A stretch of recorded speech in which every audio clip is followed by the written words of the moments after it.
communities to create health. So I'm taking the initial privilege of being chair. So just a few words from me, really.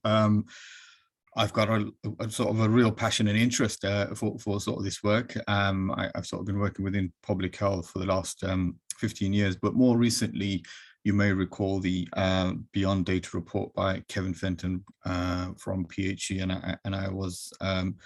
I did contribute to that in terms of some of the community engagement that we did. And if anything, the pandemic has really sort of highlighted the need to really engage with communities and almost work with them as sort of co-contributors to their health and their health creation.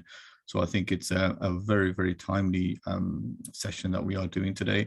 And also, I think within the Confederation, we're working alongside the members. For those of you that are aware, that the NHS Confederation is a membership organisation representing NHS organisations, and many of our sort of strategic aims are around reducing health inequalities and improving population health, but also how can we help and facilitate systems to really make some of them shifts that are required in terms of trying to work with communities to really improve health.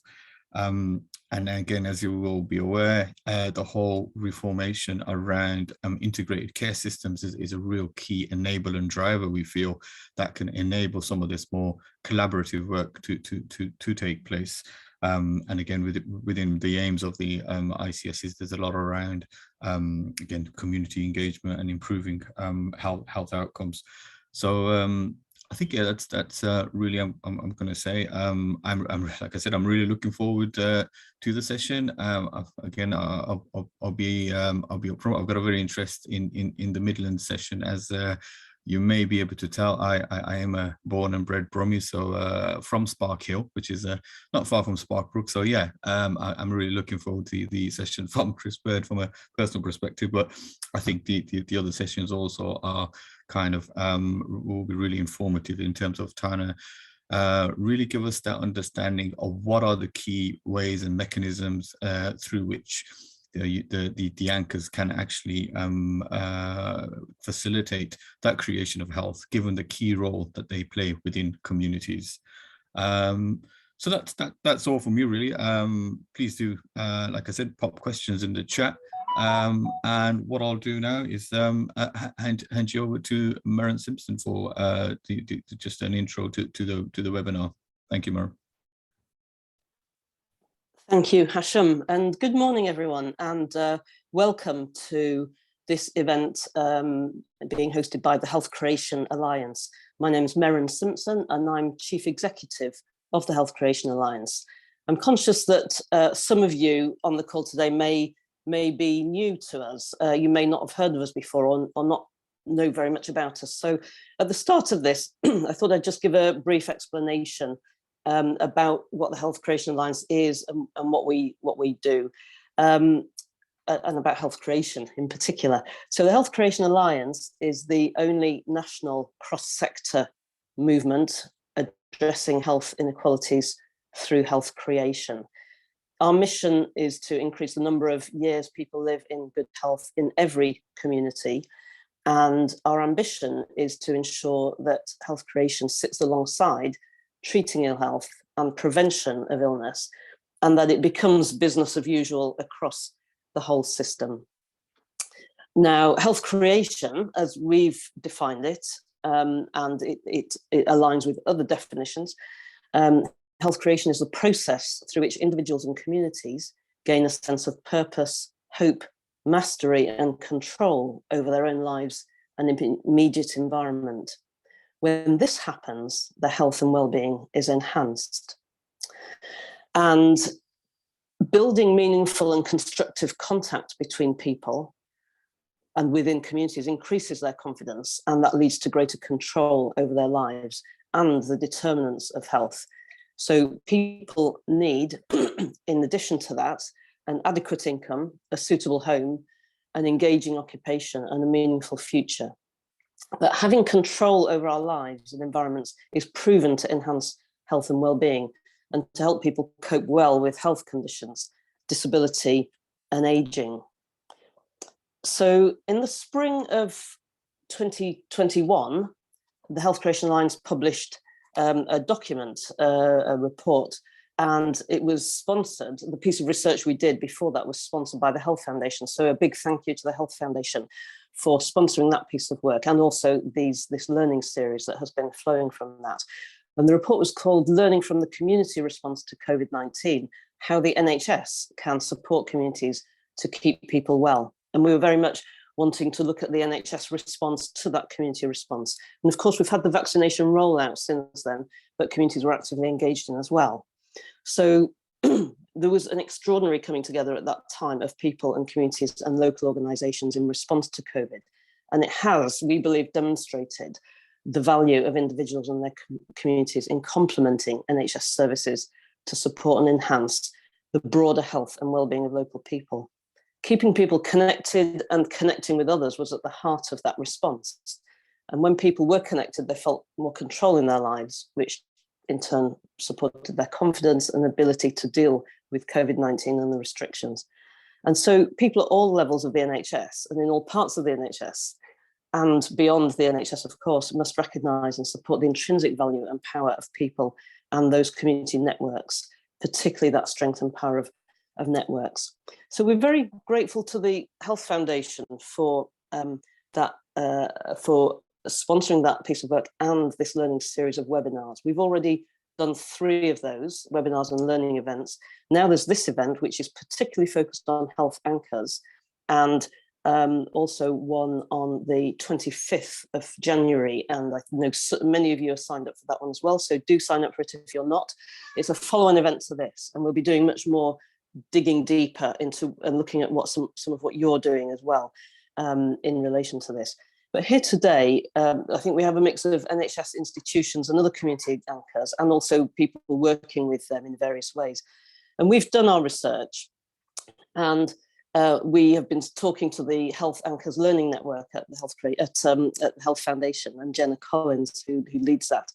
And so we know that the main focus so far has been on employment, local economy, supply chains, procurement, commissioning for social value, the use of capital and health estate, and partners, working with partners in a place. And all that is hugely important in terms of anchor action, of course.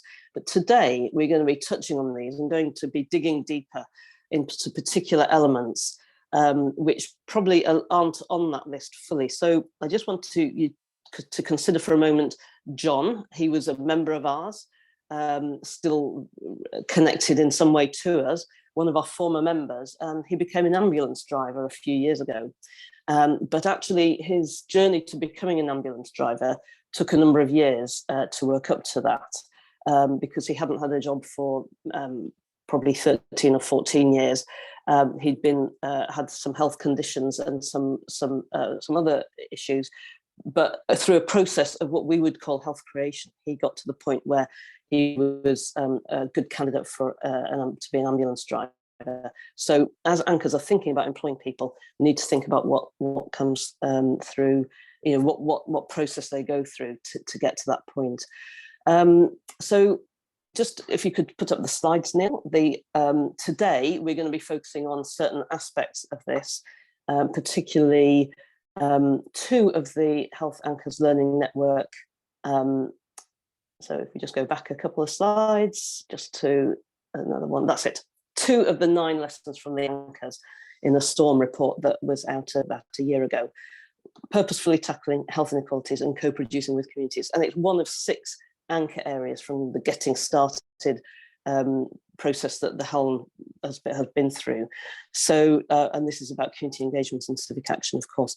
But we'd like to put it to you that health creation, if you just put it onto the next slide, has a significant role to play, and that we've been doing a lot of work over the last 6 years to develop and enhance this health creation framework and to help people to learn through it.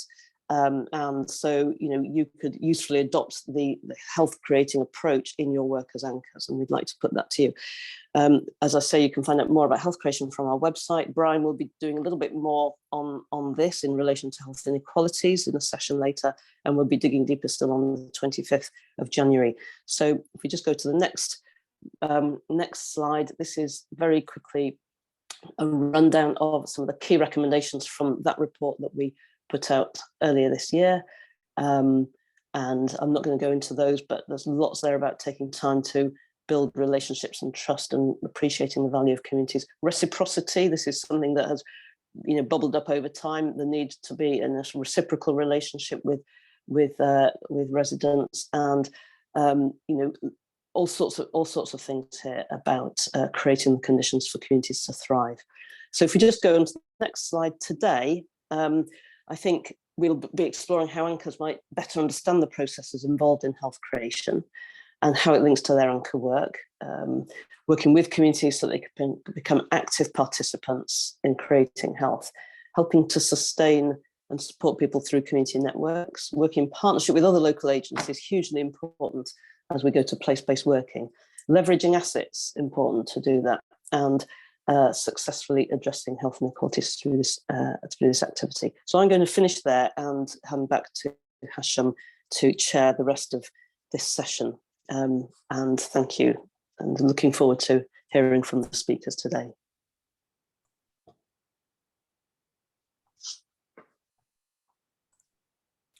Sure. Thank you very much, Maren. Just wondering if there are any sort of initial questions to Maren, or just about the session. We've got a couple of minutes. I'm just thinking if there are. If not, I can sort of we can start with the presentations. But yeah, if there are any thoughts, please either just raise your hand or pop it into the chat function. And yeah, if not, what I'll do then is I'll introduce our second speaker. So the second session is on sort of anchor innovation in the Northwest, and it will be Chris Dabbs and Donna McLaughlin. Chris Dabbs is the Chief Executive for Unlimited Potential, and Donna is the Director of Social Value Creation, Northern Care Alliance. And they'll be sort of talking on the work undertaken to explore the barriers people face to employment, and it will cover sort of both the process and ways in which anchors can support them to take those steps for the recruitment processes. So I'll hand over to Chris and Donna. Thanks very much. My name's Donna McLaughlin, so I'm the Director of Social Value Creation, which is a bit of a grand title really, which is really trying to lead what does it mean to be an anchor organisation. So I'll explain what the Northern Care Alliance is first. The Northern Care Alliance came together in 2017, and it covers Bury, Rochdale, Oldham and Salford. So I initially joined as the Chief Officer for Oldham. So we're going to talk through the work that Chris and I did in Oldham initially, but I'll also be able to share some examples that we're doing across the group. Chris, would you like to introduce yourself, and then we'll start the presentation? Sure, I'm Chris Dabbs. I'm Chief Executive of Unlimited Potential. We're a community benefit society, so community-owned business, and we specialise in what we call social innovation for happiness. Thanks, Chris. So we can pop the slide decks up, that would be great, thank you. And if we jump to the second slide. So our objective of the session really is to draw on the work that we did and really think about how anchors as employers can really take the first step to think about how we can reframe our recruitment process through those lenses. So just by way of context, so we started this work kind of 2017. So in 2016, Pennine Acute, which was the previous NHS organisation, had been deemed to be inadequate. And Sir David Dalton took over the running of the organisation and created what much more place-based leadership teams. So historically, Bury, North Manchester, Oldham had been managed together with Rochdale. And what we actually did was put place-based leadership teams in, largely so that we could take advantage of the devolved power from Greater Manchester. There was also the creation of Northern Care Alliance, which is where all the NHS organisations, social care, voluntary sector came together to start taking a population approach and to kind of think about the wider determinants of health. So when I'm in this space, I often say to colleagues, particularly within acute services, when you think about health outcomes, 10 to 15% are driven by what we do within healthcare. So that is around the timeliness and the quality of treatment, but 40% are to do with the social and economic factors, of which income and employment is really, really significant. So if we were to think about what power we have in terms of employment, and think about our 18,500 staff and colleagues, if we were to put that lens and think about that as a tool that we've got around health, improving health outcomes, it puts quite a different perspective on how you may recruit. Oldham is an opportunity area, so we know that particularly young people have got worse life chances than elsewhere in the country. So there was also a growing piece of work around social mobility. And the anchor concept, which whilst it's not new, had started to get some traction within the NHS, and as you'll all know, that it was included as the last paragraph in the NHS plan. I think it was the last paragraph because that was the most significant thing that that everyone wanted to take forward. I know other colleagues would say it was the last, it was an afterthought, but it's in there, and I think that kind of gave those of us who are kind of thinking in this space a bit of permission to say we've got that paragraph, so this is now part of NHS policy. So we commissioned CLES, who are a Manchester-based Think and Do an Act organisation, to do some real deep data in terms of where do we spend our money, who do we employ. We did that at the same time as Oldham Council, Oldham College also did it, and one of the large housing provider, and that broke down our workforce numbers. So just flip to the next slide. That just gives you the organisations who were involved at this point. So we kind of had a commitment to really think about how do we increase the number of local people, and really what are the barriers that are out there. And so we started with Colthurst community, and that's because that was the ward that the hospital is physically based in. But when we did look at the data that Claire's provided for us, there was something different happening there. When we looked at other areas of low-income communities, we employed more people in those areas than we did in Colthurst, even though we were physically part of that community. So at that point, we kind of thought, well, what are the barriers and how are we perceived? So if we went out into community and asked people how we perceived, we knew that we would perhaps wouldn't get, I would get a different answer because we were doing the asking. So I was introduced by the Chief Executive of our umbrella voluntary sector organisation to Chris. And I think Chris is going to take the story over from that perspective. Yep. So if we can move on to the next slide.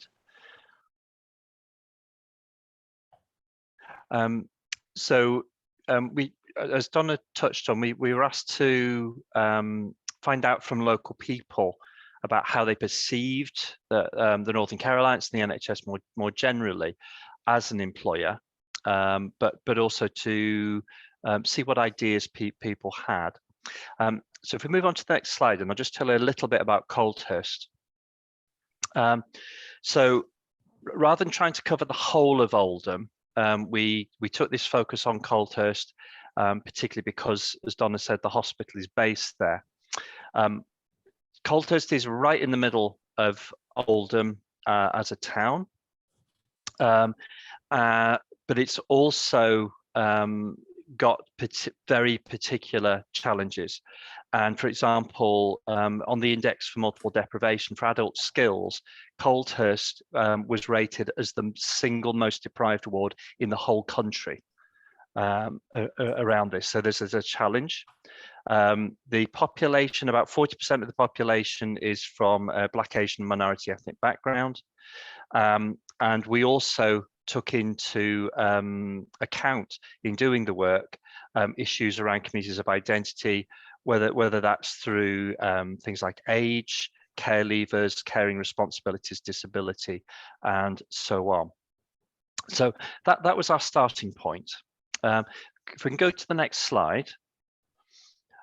So the approach that we took was not to do consultation. So this wasn't about taking out some sort of agenda from the Northern Care Alliance and asking people what they thought.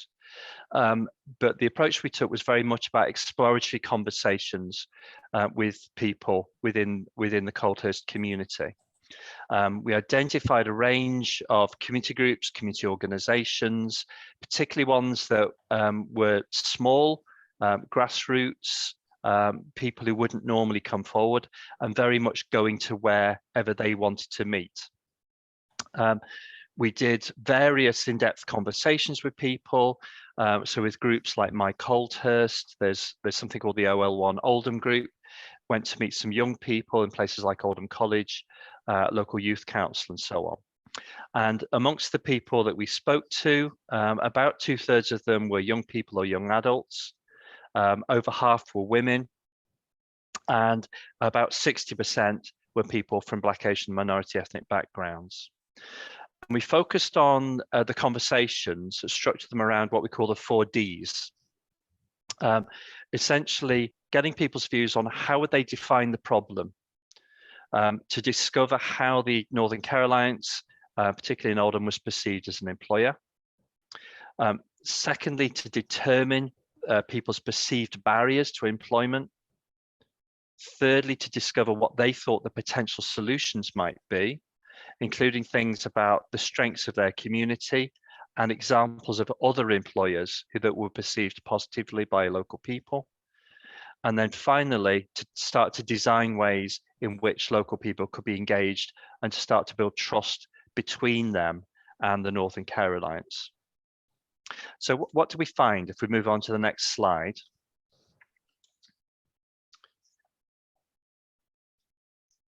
So we found that people perceived the NHS generally as a good, attractive option. They thought the NHS was a good employer, but their perception was that the opportunities available to them as Oldham people and the progression available to them as local people was limited compared to people from outside Oldham. So there was a perception that Oldham people effectively were being discriminated against because they were local people. And there were some key barriers that people talked about.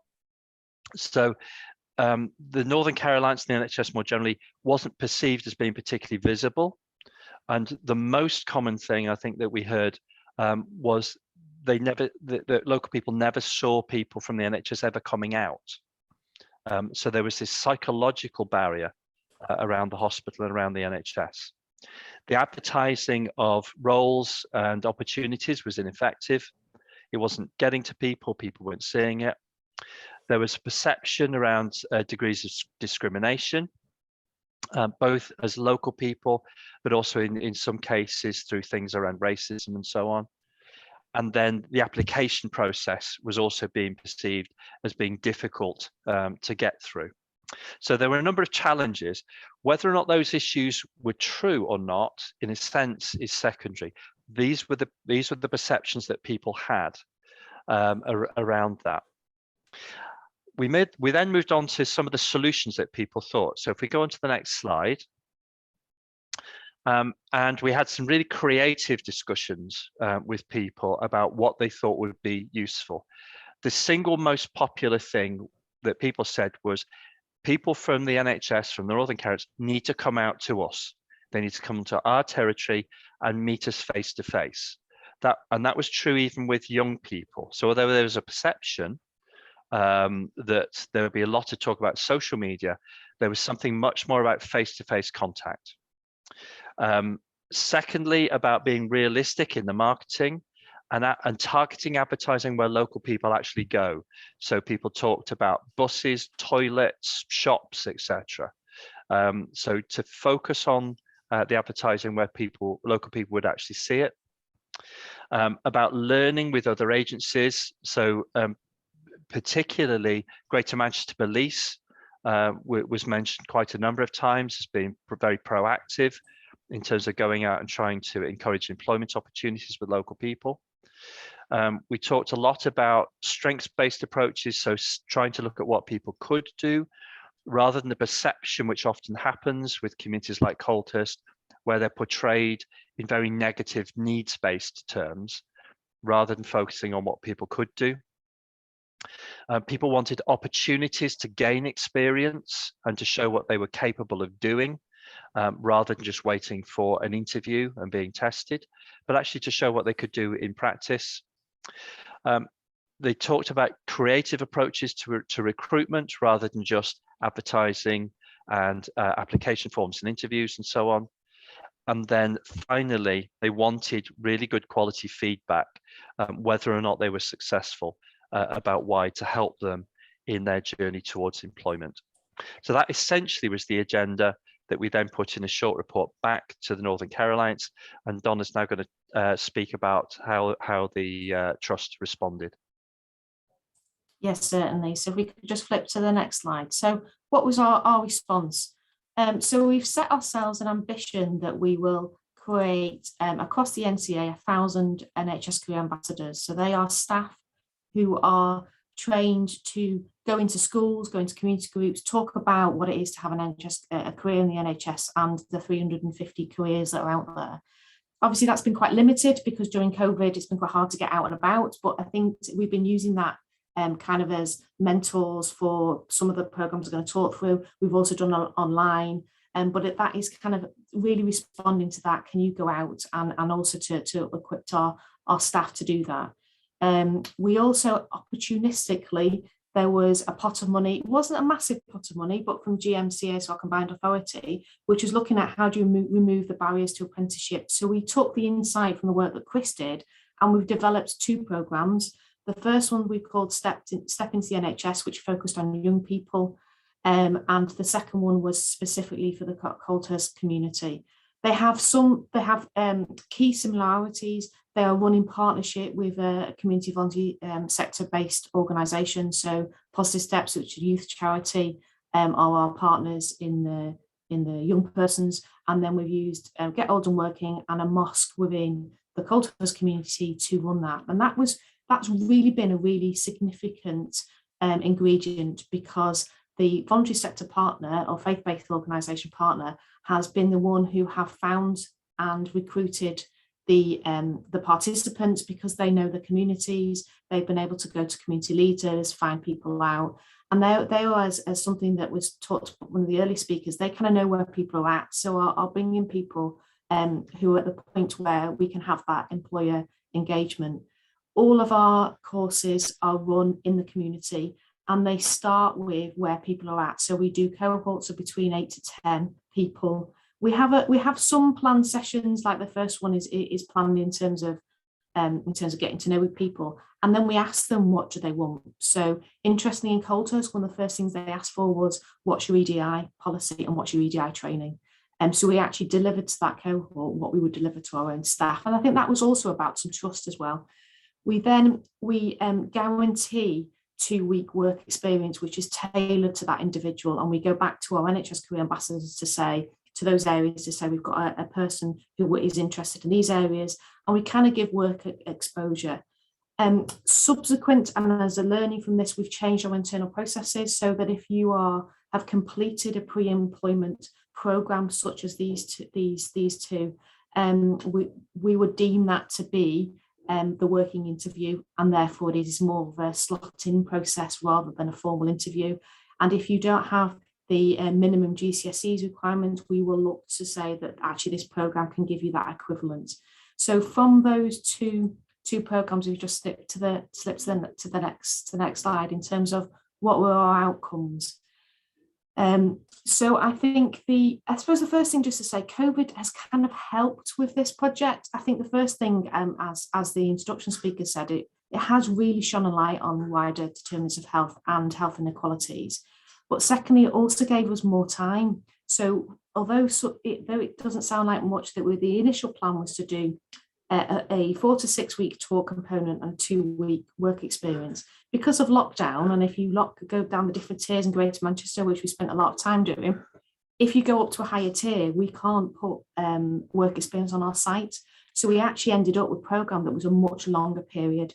And I actually think that's been one of the success, because we then had to think about using people as volunteers. We thought about different ways of keeping people engaged. So rather than being a short intervention, some of it has become a lot longer. And I think that has been critical, because not everybody is ready for a job straight away. And how do you actually keep that relationship and that development going?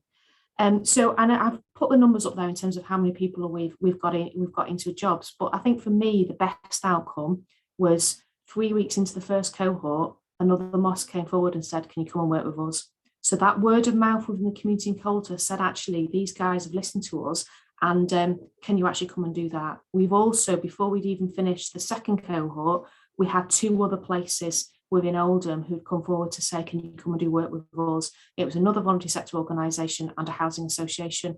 To me, that is about the community starting to say, you're taking this seriously. And it's been absolutely delightful to get people into jobs. We have got funding now to continue the Young People's Project for at least another 2 years, which will give us time to reorientate the resource we currently spend on recruitment. And we have, through those initiatives, got further funding to keep the place-based programme.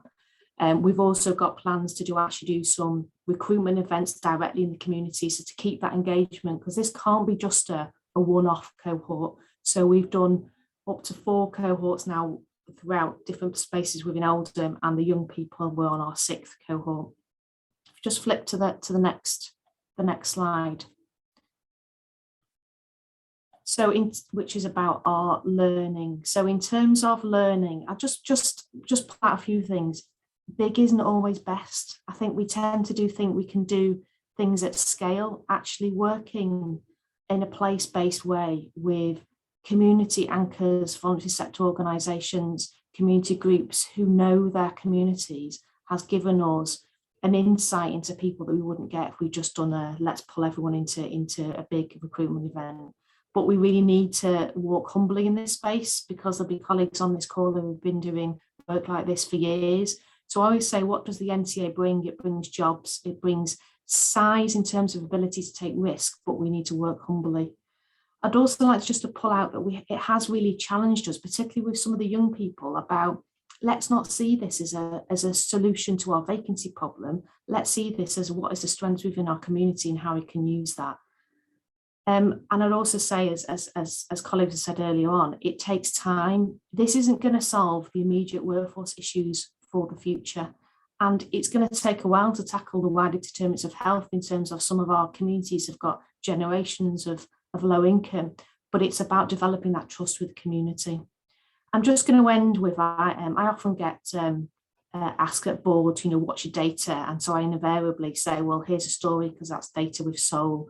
So I can talk about the hard data, but I just want to end with a story of Aisha. So she's given us permission to share this story. So just flip to the next slide.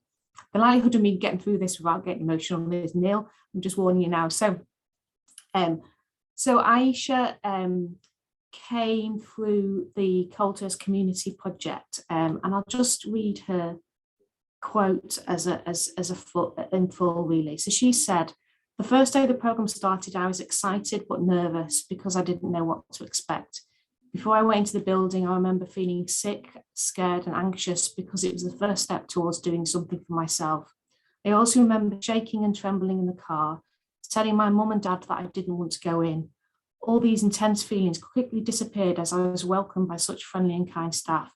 I was feeling somewhat relieved after meeting everyone, but at the same time nervous because it made me realise that since leaving school in 2018 and not having done anything due to helping my dad take care of my mother, my time on this pre-apprenticeship has benefited me enormously, as I've gained a great deal of knowledge and understanding about what it's like to work in a hospital-like environment.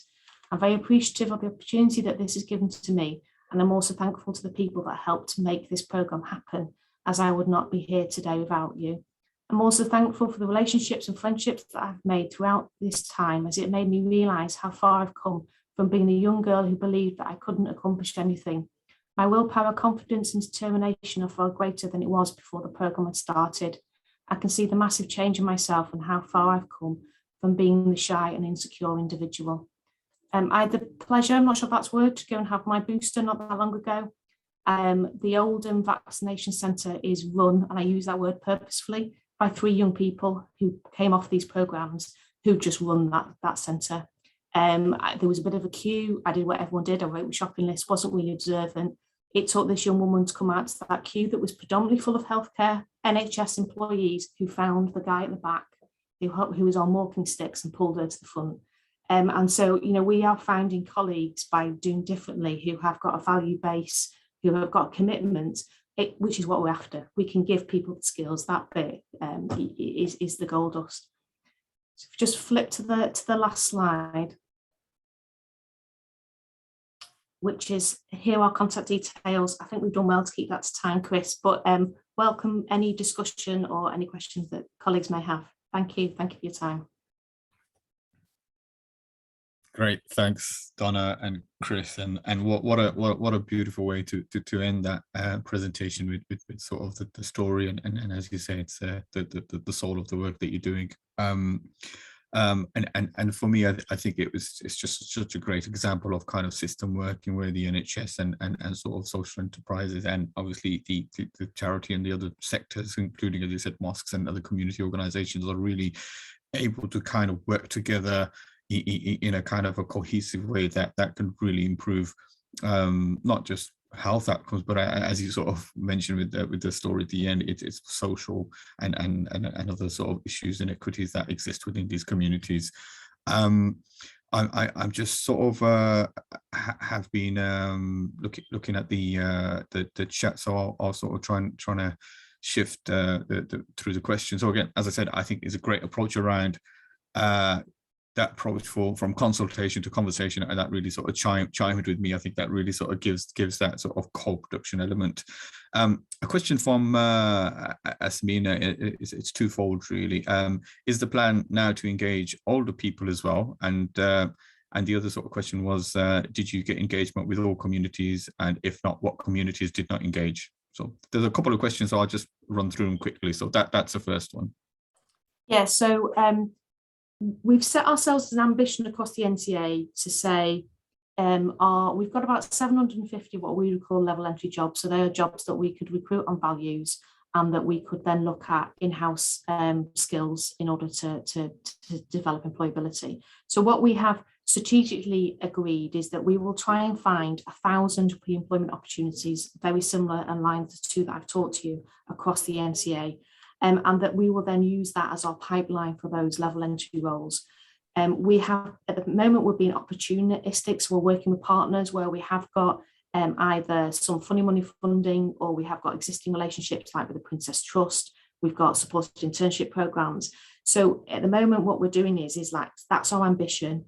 And then once a quarter, we rehash all of our workforce data to say who do we employ based by postcode, and then protected characteristics where we can, and then I will then try and go and develop relationships in those areas.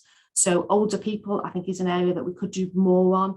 We've got a programme through 2 of our FE colleges that look at adult returners to education in terms of a skills work, kind of skills-based approach with them, which is a 6-week course. So we're constantly refining where is our workforce data not reflective of our population, who out there knows more than we. So it's back to exactly the same relationship we had with Chris to then do the development. So we've just started a conversation with the Proud Trust, who support LGBTQ plus young people across Greater Manchester. So we're going to do a programme with them. So it's that constant relook at your data, decide what action you're going to take, who are the best people to work with, and that partnership, and that's what's driving it. So for the last calendar year, so if I take out COVID, because weird things happened during COVID, so we were running at about 180 pre-employment opportunities across the NCA. Last year, despite COVID, we started 420. So some of them is a 2-year FE T-level courses, some of them are. So with an aim to get to that 1,000 by 2025. So if you've got your strategic sign up, and I report to board quarterly on all those figures, you can then get into nuances of where aren't we doing and where have we got gaps, and then use very similar methodology to what we've done with Chris, which is who can give us the best insight, who can who can help us do that. And going back to that humble bit, that we're not always best at this, there are other partners in the system who are. It's just a couple more, so I'll just rattle through. So there's one question from Penelope Jarrett. So in London, we are finding that existing staff are being victimized by their requirement to be vaccinated against COVID. How might this impact upon trying to recruit from more diverse communities? I think that's a genuine worry that we've all got. I think we have to be upfront and honest to say it's the same conversation we've been having around vaccines. It is now a requirement of employment. we are having those conversations with people before they join pre-employment, because what you don't want to do is put people on a pre-employment opportunity and then only have that conversation at the point part way through that. So we are including that in the outreach work that we're doing with communities. Chris, I don't know from your experience, is there anything you want to add in on that? Yeah, just I suppose just with that, there's a piece of work done actually in Salford that was reported yesterday around general engagement with communities around COVID vaccinations, and essentially the same message was coming back. It's about creating ongoing long-term relationships with communities, getting people to understand, getting people within the system to understand what's important to communities, how do they think, all that sort of stuff. But it's about people from agencies having to go out into communities and engaging through communities and people who understand those communities. And that's what's helping in terms of getting the vaccination rate up in the first place. So essentially, whether we're talking vaccination or employment, in a sense, doesn't matter. The whole thing is about creating relationships. That's fundamentally what this has to be about. Yeah, and then there was a question in the chat again about strengths identified. And again, Chris, yeah, you touched upon that, and that's sort of very relevant to this around sort of the life experience, the cultural, local knowledge and understanding people's lives, and whether that's, as you say, vaccination or employment is something. Just very quickly going. There's a question from Jill Reynolds. How did volunteering opportunities add value to the project? Sorry, I didn't catch that. How did volunteering opportunities add value to the project? So for us, we would use some volunteering as a potential outcome. So say someone who has so we tend to use a bit of a filter approach. So we would then look at maybe volunteering as a potential opportunity to further develop skills. We've also used volunteering, I'll be quite honest, as a route to get people onto site, because we weren't allowed to take work experience, but we can allow volunteering. So particularly with some of our young people, we couldn't, for part of last year, part of the last 2 years, we haven't been able to have people on site, but we could have them on site as volunteers. So we have flipped some people to be volunteers in order to give them that work experience. We also found that some people had really strong connections to where they did their work experience when we could do that, but there wasn't a vacancy available then, but actually they may volunteer. So we had a particular young lad who really settled into a department through his work experience, but there wasn't a vacancy, but they knew someone was retiring in 4 months. So he said, he then volunteered.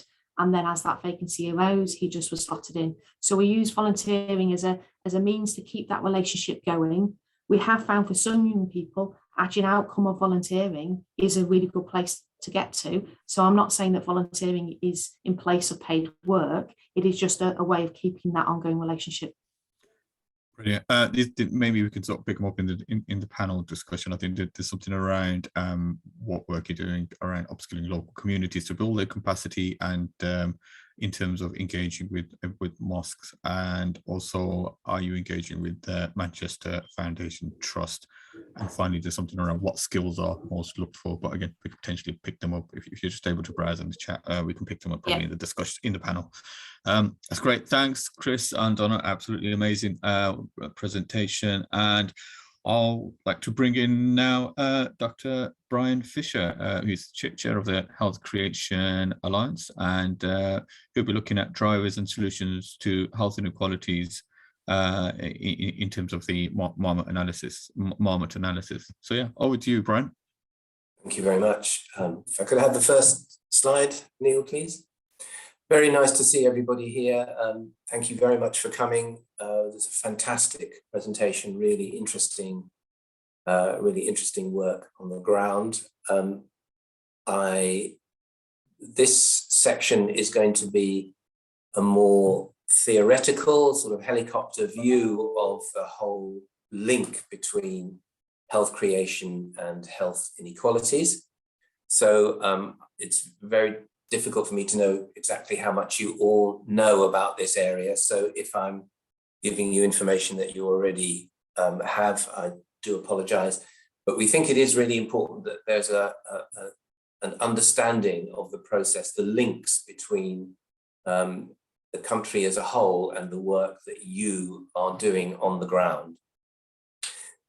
So yes, I'm a semi-retired GP in Southeast London, and I'm chair. I have the honour of being the chair of this organisation. So next slide, please. I'm going to be focusing on one of Marmot's policy objectives. I presume most of you will have heard of Michael Marmot, who's a global expert on health inequalities and what should be done about them. And one of his 6 policy objectives, which he identified over a decade ago, is to create and develop healthy and sustainable places and communities. And it's actually an element of his work that has been less focused on, I think, than many. Next slide, please. So looking at the big picture, the economic inequalities in the country, the UK is one of the most unequal in Europe. Examples are that 22% of the population live on incomes below the poverty line, and that these inequalities are increasing. So you probably know about the drop in life expectancy, actual drop in life expectancy over the last few years, particularly in disadvantaged women. And almost certainly this is to do with austerity. So these inequalities are actually getting worse. In terms of wealth inequality, 44% of the UK's wealth owned by 10% of the population, and the richest 1% own 14% of the whole of the nation's wealth. So the most striking data, I think, is that 15% of adults owe more than they own. So we are a very unequal society. Next slide, please.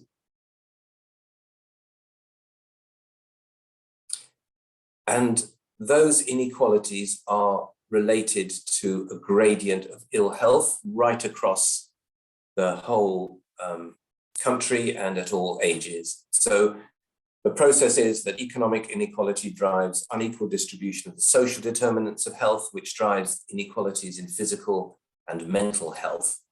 And that the larger the income differences, the larger the prevalence of almost all socially graded problems. So you can see the list there, very serious issues. And of course, ethnic minority communities are more likely to experience poverty, poor educational outcomes, unemployment, and also there is increasing evidence that they receive less appropriate professional services. So we have income inequalities, and they're correlated very significantly with ill health. Not just poverty, but the inequality is correlated with ill health. Next slide, please. And we think it's not entirely clear how all of that happens, but it is clear that higher levels of economic inequality drive both psychological and social costs. We know that people feel a lack of control, they feel less confident, the fact that there are huge gaps in wealth and income is very obvious to everybody. Community life becomes weaker when communities are in poverty. There's a sense of division in society, work stress, money worries, racism, for which there is increasing evidence of its impact on both individuals and communities, fears for safety. And all of these things are made much more important when they start from early childhood. So the people in your picture, in your previous slide, with these kids that are living in racism and in poverty, it has huge impacts as their life goes through. And that these factors affect physical and mental health and the diseases that your organizations are dealing with, hypertension, diabetes, and so on, and health-related behaviors are all linked with this gradient. It's obviously not a linear relationship, it's complicated, but nonetheless, the evidence is very clear that this is the process. These are the balances that happen. Next slide, please. So the argument that Marmot makes, and that the Health Creation Alliance makes, and that the previous speakers were demonstrating, is that strengthening communities is health creating. And there are techniques for strengthening communities. Community development is one of the main ones, and they help build social capital, which is the sort of addition of all the social networks that that are in the area and that facilitate coordination and cooperation. Individual and community characteristics can be built up to protect people from the negative effects of stressors. And most importantly, community development can build community capacity to take action and control, so that the community itself begins to take more control of their own health and the determinants of health in their area. Next slide, please.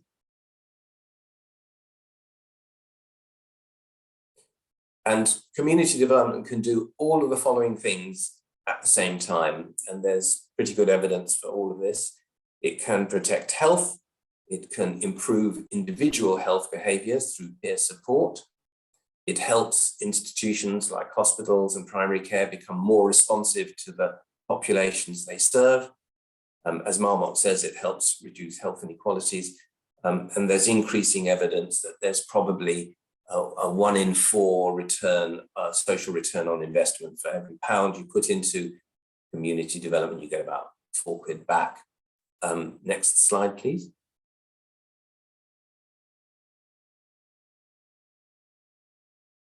This is the message. So communities taking control improves their health. So in a way, I think this aspect goes beyond what the previous presentation was talking about. The communities being well supported by the trust, and the outreach work that has been done has made a huge difference to employment prospects, which will make a huge difference to communities' income and so on, and that's really important. But what we're talking about here is the next step, in a way, that communities, if organisations, both in the NHS, local authorities and housing, can support communities to take more control, that they can share in decision making, they can set the agenda, they can help solve problems together, then that in itself improves health. Next slide, please. And this, you can see this on a broader scale as an enabling state, giving people the opportunity to be an active partner in building their own lives and through health creation, their health. So what we're after is encouraging and supporting organizations to increase contact between people, build confidence, and enable people and communities to take more control over their lives. So in a way, organizations like yours can set the conditions where these things can take place. Next, please. So finally, the Health Creation Alliance has put all of this together as a program, and this is what we think are the most important things to do: develop incentives and levers to support health creation and co-production, and as part of that, agree outcome measures based on the 3 C's of contact, confidence, and control. So every area to expand funded evidence-based community development or similar actions, enable the NHS workforce to support this process, which at the moment would require quite a change in approach, strengthen and develop community leaders to work with the statutory sector to make these changes happen, keep going on the evidence base on health creation. We have health in all policies. We can now develop health creation in all policies, and close the health inequality gap, or at least start to close the health inequality gap through health creation, improving the quality of added years of life for everyone. So I hope that's been helpful. Thank you. The next slide is the final slide. Thank you very much for listening. Happy to take questions or discussion. Thank you very much.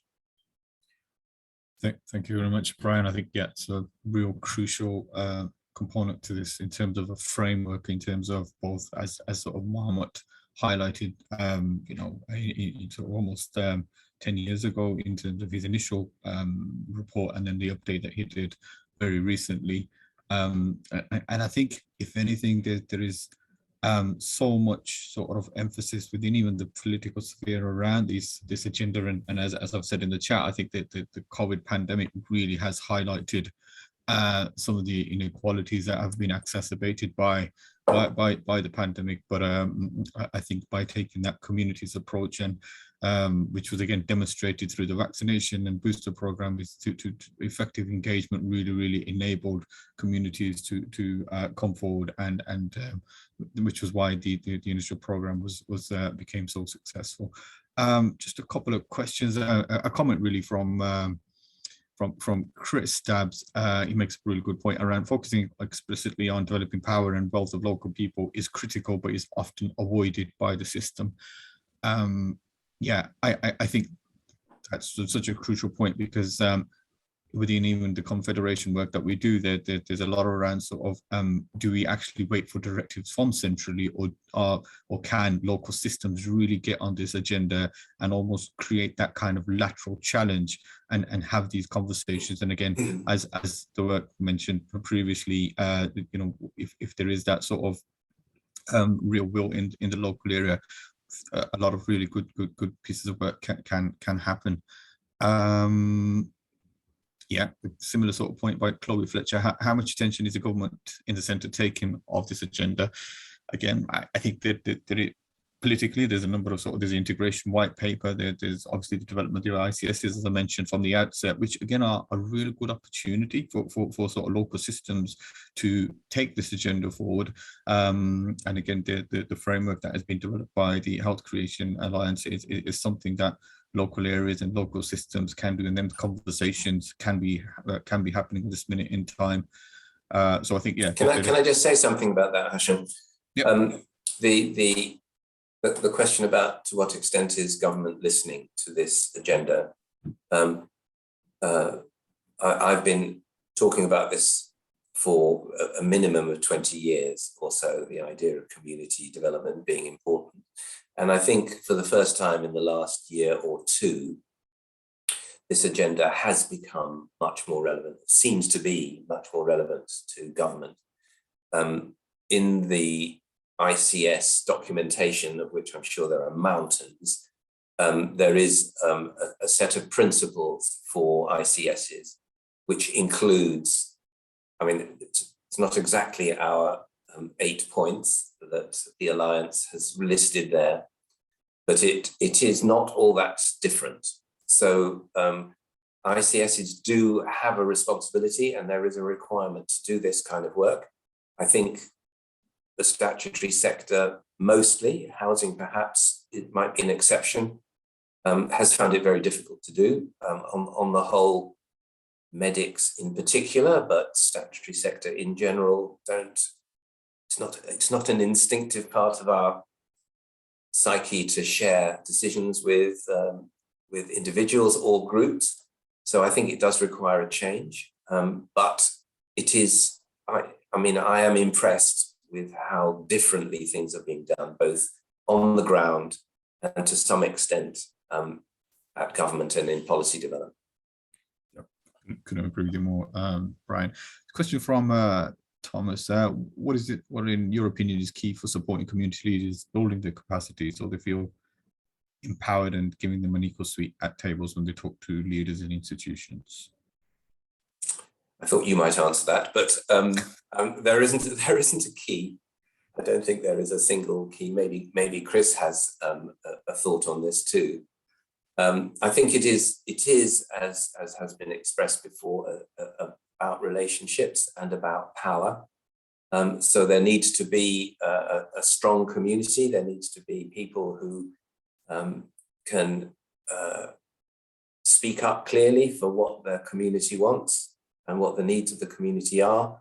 And there has to be a statutory sector that's willing to listen to some extent. There are statutory organisations like Healthwatch, whose job it is meant to transmit information to the statutory sector, but they're not very effective often.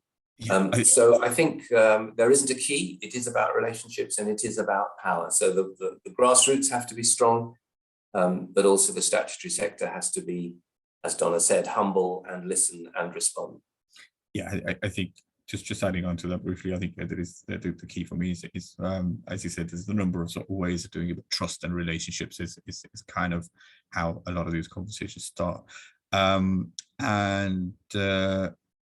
Yeah, there's a similar sort of point from Jill Reynolds around how can trusts be supporting and able to more authentically connect and engage with local communities. So again, it's well, if I could respond to that too, and Merryn might have something to say about this too, is that that is what we think one of the key roles of the Health Creation Alliance is, that we can support organisations to think this through.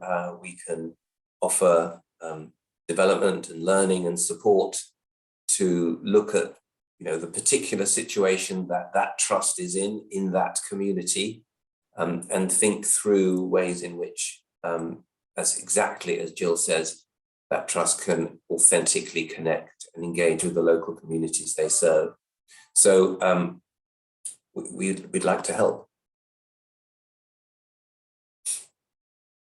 You're on mute. Sorry, Merryn, do you want to add anything to that, or?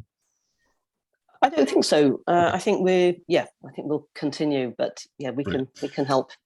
Okay, great. Cheers, Brian. Thanks for that. And as always, I think Marmot is a real good sort of theoretical framework, really, and obviously it's been implemented in a number of areas to really make a difference on this agenda through the policy objectives that he outlined, and obviously are very relevant to current times. I've got next now a video, getting your 5 a day. So I'll just give a short introduction to that. So getting your 5 a day relates to the 5 features of health creating practice. And so it's just a 5-minute video, which I will put on, but it would also give, whilst we'd encourage everyone to stay and watch it, it also gives everyone a bit of a comfort break if they want to just take a couple of minutes away from the computer. So I will, with no further ado, I will play the video. Right. We live in one of the richest nations in the world, yet those living in poorer areas of our country die earlier and suffer years of more ill health than Neil? Yes. wealthier areas. Oh, hang on. Okay, right, let's 1 second. Let me see what I can do. Neil? Hang on 1 second, 1 second. How those committed to reducing health inequalities can be health creating by adopting one or more. Okay, so I'm not sure why that didn't show. Let me have another go. We all know about eating our 5 a day. We live in... You can hear it, but you can't see the video. Yeah, so I'll see if I can, let's have another go at sharing the screen. Let's have a... I think you're sharing the file and not the video. Yes, so... we had an interesting view of your... See what I could do, this normally works. So your file system. So can everyone see the file system there? Merryn, can you see the file? Okay. Not as of yet, Neil. We live in one of the richest nations in the world, yet those living in poorer we can see the file system. Yeah, we can see the file now. Okay, so for some reason, I'm afraid that's not going to play. I suggest we move on. So what So apologies for that. For some reason that's not going to play. Normally it will just pick up the file from there. But what I'll do is Neil, it's Nelly. Can I? Hello? Neil, Yeah. Neil, I suggest we just move on. That's what I'm suggesting. What we'll do is we'll just put it, because it's only 5 minutes anyway. Yeah, I'll send we you can the play link it at the when end it's on. if we find a way of doing that. Yeah, okay, yeah, and I'll send a link anyway because it's on the on our website. So sorry about that, everyone. Not to worry. Okay, great. So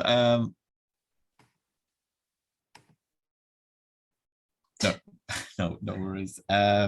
Brilliant. So next session we have titled as Anchor Institutions in the Midlands, and we have Dr. Chris Byrd, Dr. Francis Dutton, Caroline Oldham, and Rubina Tureen. And what this session will do is just chart the journey being taken with sort of the NHS working alongside Green Square Accord and other partners to establish a children's centre in one of the poorest wards in England, specifically Sparkbrook in Birmingham, and we'll draw out some of the learnings within that. So yeah, I'll hand over to Chris. Good morning, everyone. Thanks very much. Have we got this? We'll do some quick introductions, but then and just to get the slides ready, if that's okay as well. Neil, did you get the slides from us?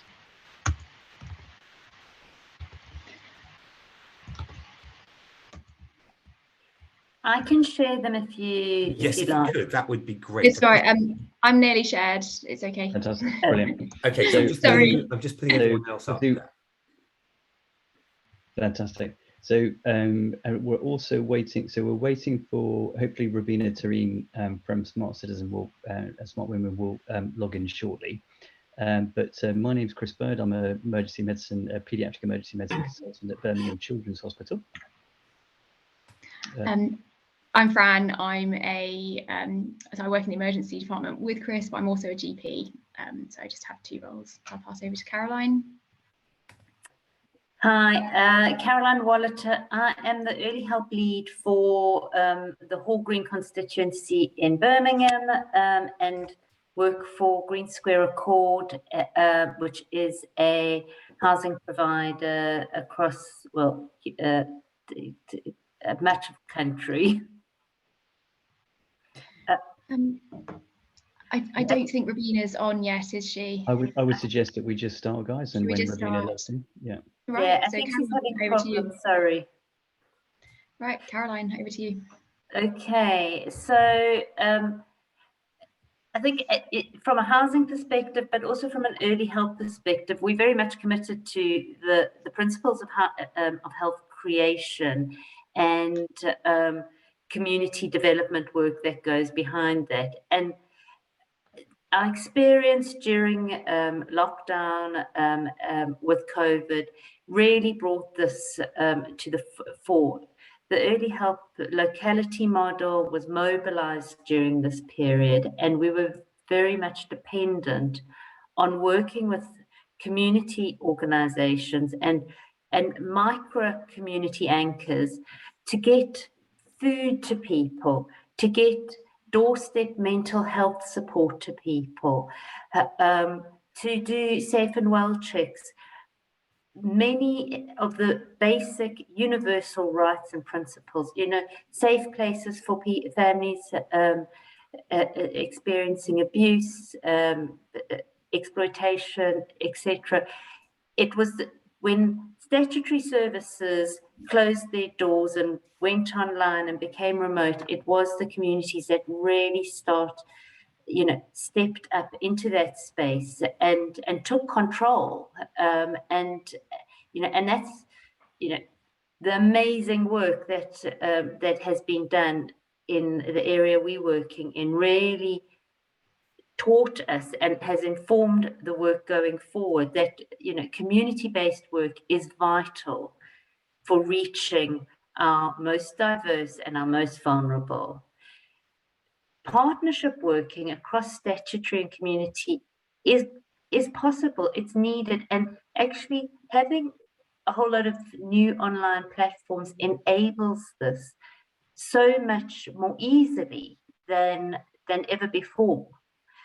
And these partnerships really need to be dynamic because, you know, communities are dynamic. We can't, you know, having very, very rigid commissioning frameworks is not appropriate. Local networks, you know, for supporting people close to home, I think people have already spoken about that well-connected, networked household and family and community, you know, is resilient, and that works well, you know, for the people we're serving, you know, and we can do this. There was a question about, you know, how much can people do before the frameworks are put in place. Our experience is rapid mobilization delivers results. Learning by doing, that prototyping work is, you know, it is often much easier and much more informative than you know, trying to get all the I's ticked beforehand. And I think it's this learning that really informs the work that we are developing in Sparkbrook at the moment. Can I have, and I just want to say, a young person from the community, art is up here in terms of what their ambitions and desires from coming out of lockdown to be expressed in that way. Can I have the next slide? So, you know, why Sparkbrook? For us, it's our operating area. We've got lots of properties in the area and families, but, you know, the data also speaks so loud and clear. Unemployment, you know, is constant, you know, it's the highest, some of the highest incidences of unemployment. That's gone up for many people over the last 2 years. We have had very high levels of COVID in the locality, which, you know, and the community has really responded amazingly well to working to bring those down, and that's been, you know, the first mosque in the country to start immunizing was in Sparkbrook, I believe, and we've got, you know, a range of community centres doing great work in this area now. If we go to the next slide. But what we also see is that people from the community are coming into A&E with, you know, it's inappropriate attendances that could be better served in locally. There's a range of reasons. A lot of you are familiar with accessing, you know, the issues around accessing services. And while we have inappropriate attendances of A&E, we also have one of the highest concentrations of child and infant mortality in the country. And so, you know, there is two quite extreme situations going on within this neighbourhood. Next slide, please. Overlaying this is a very dynamic, young, diverse neighbourhood. It's a reception neighbourhood with 42% plus of the population. We still using 2011 census data with estimates from 2018, but we know this is even more, it's even more diverse and even more dynamic now, because the languages that we are hearing, the needs we're hearing, you know, are you know, there's a lot more African languages spoken.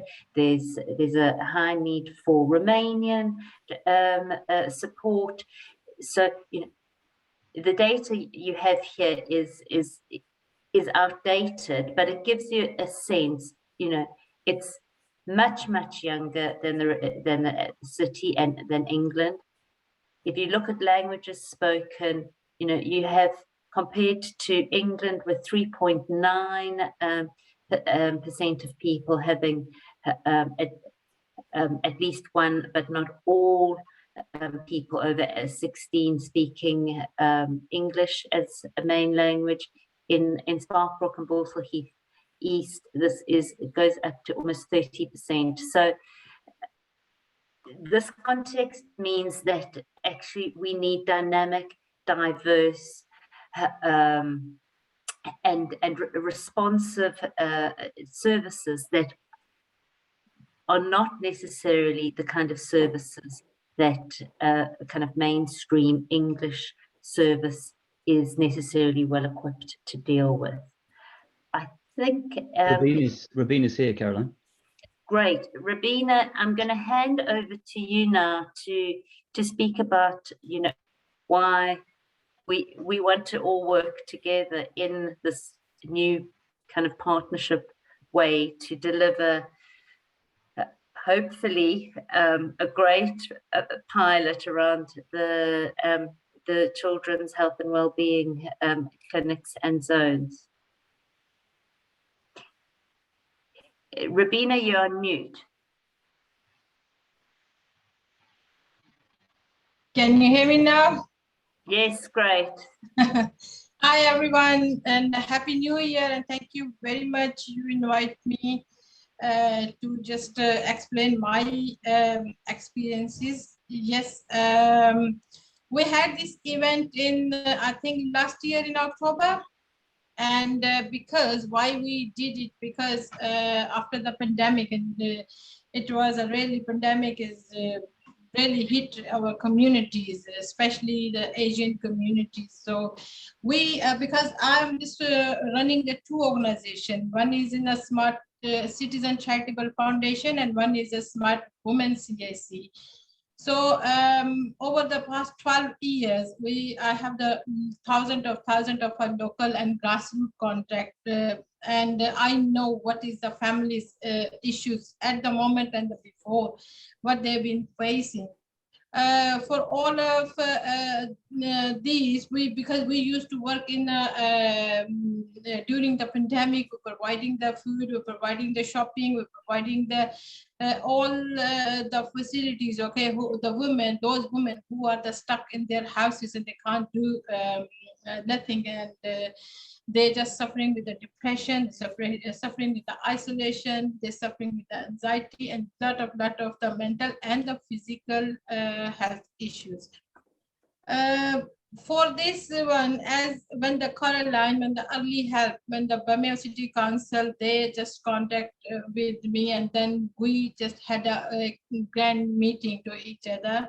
So firstly, we meet to each other, then after that, we decided that we need to call the local community.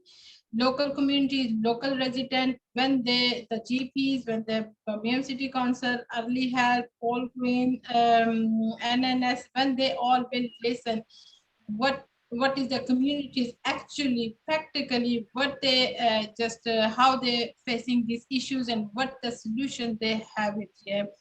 We had this event, and early help, Birmingham City Council, NNS, and our all local residents, that's over 150 women and men and children, and they all attend this event. So identify the main issues, as the Caroline said, as everyone saying, and this is a very hard issue, is the GP's appointment. Over the two, there is a very long queues. The people are really sick and tired with getting the GP's appointment. Then the issues about long queue in emergency services. Then there is domestic violence. We discuss about the domestic violence. We discuss about the depression. Discuss about the anxieties. And this is for the all age. Yeah, we discussed. There's a good thing is that because we invite all the age people. All age people, why we invite it? Because we just not focusing only on the women, men and as long as the children as well. So we had a lot of the big communication with them, and then after that we discussed with the Caroline, Chris, Fionn, and all the local communities and all the grassroots organizations. We just had the meeting. After that, is the Caroline? We had the meeting. Yeah, after that with the Samarjit and so we had the meeting, and then we just discuss all the issues. Yeah, I know this is the pilot project. We discuss all the issues, and the solution. Yeah, there is some solution. There is some suggestion. There is some advices which we had it here. So if we go for if we'll start from the children, okay, so what can we do? There is, if the child, they are in a spark group, yeah, and if they want to go, if they have any physical issues, they go straight away to the emergency. There is a long queue. There is at least 6 hours you have to wait. There's a car park issues. Then there is a language barrier. There is another big issues for the language barrier. So these all cause, rather than they give you the facilities, it's put you the more in a problem, more in a anxiety, more in a depression, while you waiting over there in the long. So we discuss it, as I discussed with the Chris, and at least this is our most favorite favorite thing, that we have to start the at least mobile services with the local areas, local with the help of the local organization, with the help of the local team, with the GP, with the hospital, with the NHS. So we all in this event and in this meeting, we just discuss it. Then we discuss about more active about the pharmacy. So we need to just we need to go with our pharmacies, and just they should play their role in the pharmacies very actively. And the same, we need to we need to contact with the more local residents. And the communication problem is another issue, because NHS got a lot of the services, but the problem is that difficult to local communities get these services. Like at the moment, we are just from the Birmingham City Council, we are giving the grant for the £150, but this is all online. And then the local community, what is this? We don't know about it. But in my world, because I'm just speaking all the languages, all the community languages, so I just explain it. This is the facilities Birmingham City Council providing you, and you can take it, and then they understand, oh yes, this is so the main the communication and the service access should be easiest.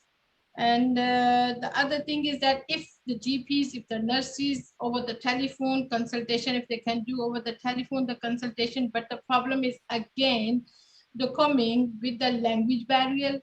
With the language barrier, if the patient is not understand the language for the GPs or the doctor, so how she or he can explain it. So there's a lot of the issues which we've been discussing, and I'm really thankful to the Caroline, and thankful to the friend and Chris, they are really taking the interest in the grassroots communities. Yeah, so they come to me, they just discuss it, so I just explain it. So I'm just arranging all the community events for the future as well. They're gonna come and they can discuss it here. So this is my experience. So I think it's a 3-minute pass. Yeah. Thank you, Ravina. Thank you so much, Ravina. Thank you. Yes. So I'm going to talk. So this slide is basically the business case. How do we justify the pilot? Now, we've received lots of data from our PCN, who we are affiliated to, about demographics, referrals, admissions, things like that. And this data does demonstrate very starkly the health inequalities for which young people experience in Sparkbrook. So the graph shows the rates of deprivation. As you can see, on average, more than 80% of the PCN population is in the most deprived quintile. A&E attendances have jumped back from having had a lull in the height of the pandemic in the spring, summer of 2020, and now they are increasing in all age levels now. And as you can see, Caroline already mentioned the mortality figures specifically for Sparkbrook. You may already be aware of them. They were headline news, I think, sometime last year. And there's going to be many complex reasons behind this, but I would highlight the fact that the Royal College of Paediatrics and Child Health states that there, and this is in their Why Children Die report from a few years ago, there are marked social inequalities in death rates, and many causes and determinants are thought to be preventable. Likewise, obesity rates are increasing, as you can see, higher than the national average.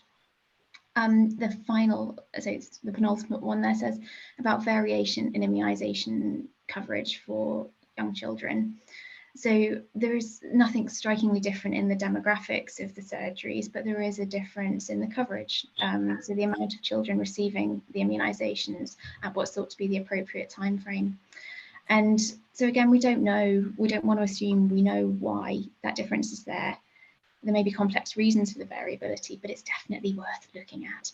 And the final bit to justify, like I say, the business case element is consistently young children from Sparkbrook attending our emergency department do not require admission. So a low percentage do. Makes you think how many of these young children could be seen in a community setting, not need fancy tests, things like that, and actually be discharged without that need for the emergency department. So these little vignettes, the left-hand side, certainly won't shock anyone who's familiar with an emergency department, and it's pretty common. An 18-month-old child goes to the A&E with what does look like mild symptoms. They are triaged as safe to wait. Rubina mentioned 6 hours. We've got 3 hours here waiting time. Oh my gosh, it has been 8, 10 hours, 12, at points during this winter. It has been pretty dreadful at times. And so the child is seen and safely discharged home, but health concerns that they mention do not have the time to be addressed within an emergency department setting. So the eczema flare, the incomplete immunisations, it doesn't get addressed. A&E is great if you have, if you turn up with a dreadful trauma, things like that, it is the right place to be, it really is. But when you've got minor illness and other concerns, there isn't the time to get those issues addressed. So how can we transform that into, the pilot of our dreams? How can we do it? Same child going to a local children's zone close to home, same symptoms, also sent home, very much safe for discharge. However, during their attendance, they can be booked in for the eczema seminar next week. They can be opportunistically given the immunisations. They can meet with a family support worker who ties, who links in mum with some women's groups, some local food banks. I mean, it's a no-brainer, isn't it? Which side do we want to work? Absolutely. And I guess this then links in with, I'll be as brief as I can. Why do I want to work together in this way? I think meaningful, equitable, multidisciplinary working isn't something I've experienced yet. It's kind of an absolute bastion of medical school and of training doctors' roles that you're taught to work in a multidisciplinary team. However, in my experience, what that means is that you've got some sort of a pie of holistic care, and you have your job role, which is that fragment of the pie, and you stick to your job role. So we do the medical review, and then maybe the physio does the physio and the OT does the OT, but you don't, in the end, it doesn't seem something satisfactory that actually you all just are still very much silo working. I don't know what working together is going to look like because we haven't done it. I don't know if by the end of this pilot, I'll be a great family support worker as well, and I'll know the local community groups, and I know I'll be able to advise in that way. Will the dental team be able to reassure a family that their child doesn't need to see A&E with a minor illness? Will the family support worker be confident about the IMS schedule and just remind the family that their 3.5-year-old can just book in? They don't need to wait for a letter, they need their preschool booster. I think that's certainly a kind of the predominant reason for me. I'm going to pass over to Chris now. Yeah, thanks very much. I'll try and be as quick as possible. So, sort of looking at it from the emergency department end, we often sort of think, why is this kid coming with their family and waiting 8 hours to be seen with a mouth ulcer or something? I mean, I'm not kidding.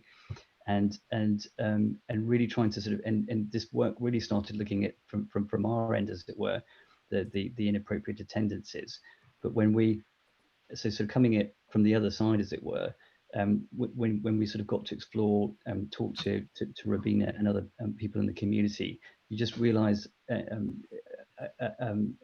there's a whole huge sort of complex situation underlying all this, with no simple fix.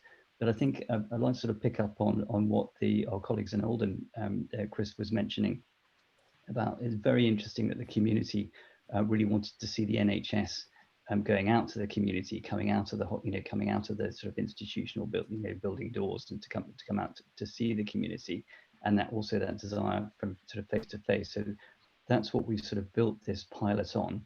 And there's the other thing is how to get NHS and institutions and statutory bodies involved. The timing is also, as Hashim has said about integrated care services, is the timing couldn't have been better. But our experience, I have to say, over the last 12 months or so, has been at times very, very frustrating in terms that a lot of our established institutions are absolutely not used to working collaboratively, or the integrations seems to be something quite difficult to push. Anyway, we've secured some funding from NHS England, not as much as we'd liked, but we hope to set up a weekly clinic as part of the Sparkbrook Children's Zone project. That will be at twilight on a Monday, and it'll be Fran and myself working alongside our GP colleagues in the primary care network that covers the area. We'll also be working with Caroline's early help team, and they will be present. Somebody mentioned health visitors, which is a very good point, but I think I've answered in the chat that we're very, very short of health visitors at the moment. So when they're available, we very much hope that they will be on board with the project, but for the moment not. Also very exciting for us is dental care.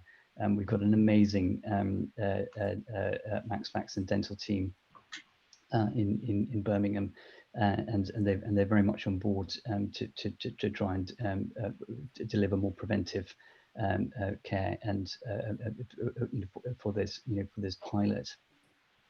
The idea is booked appointments for the beginning.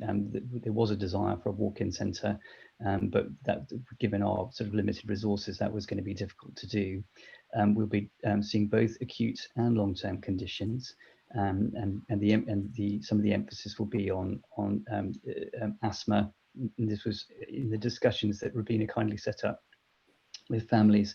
Asthma and eczema skin issues were a big issue alongside dental care.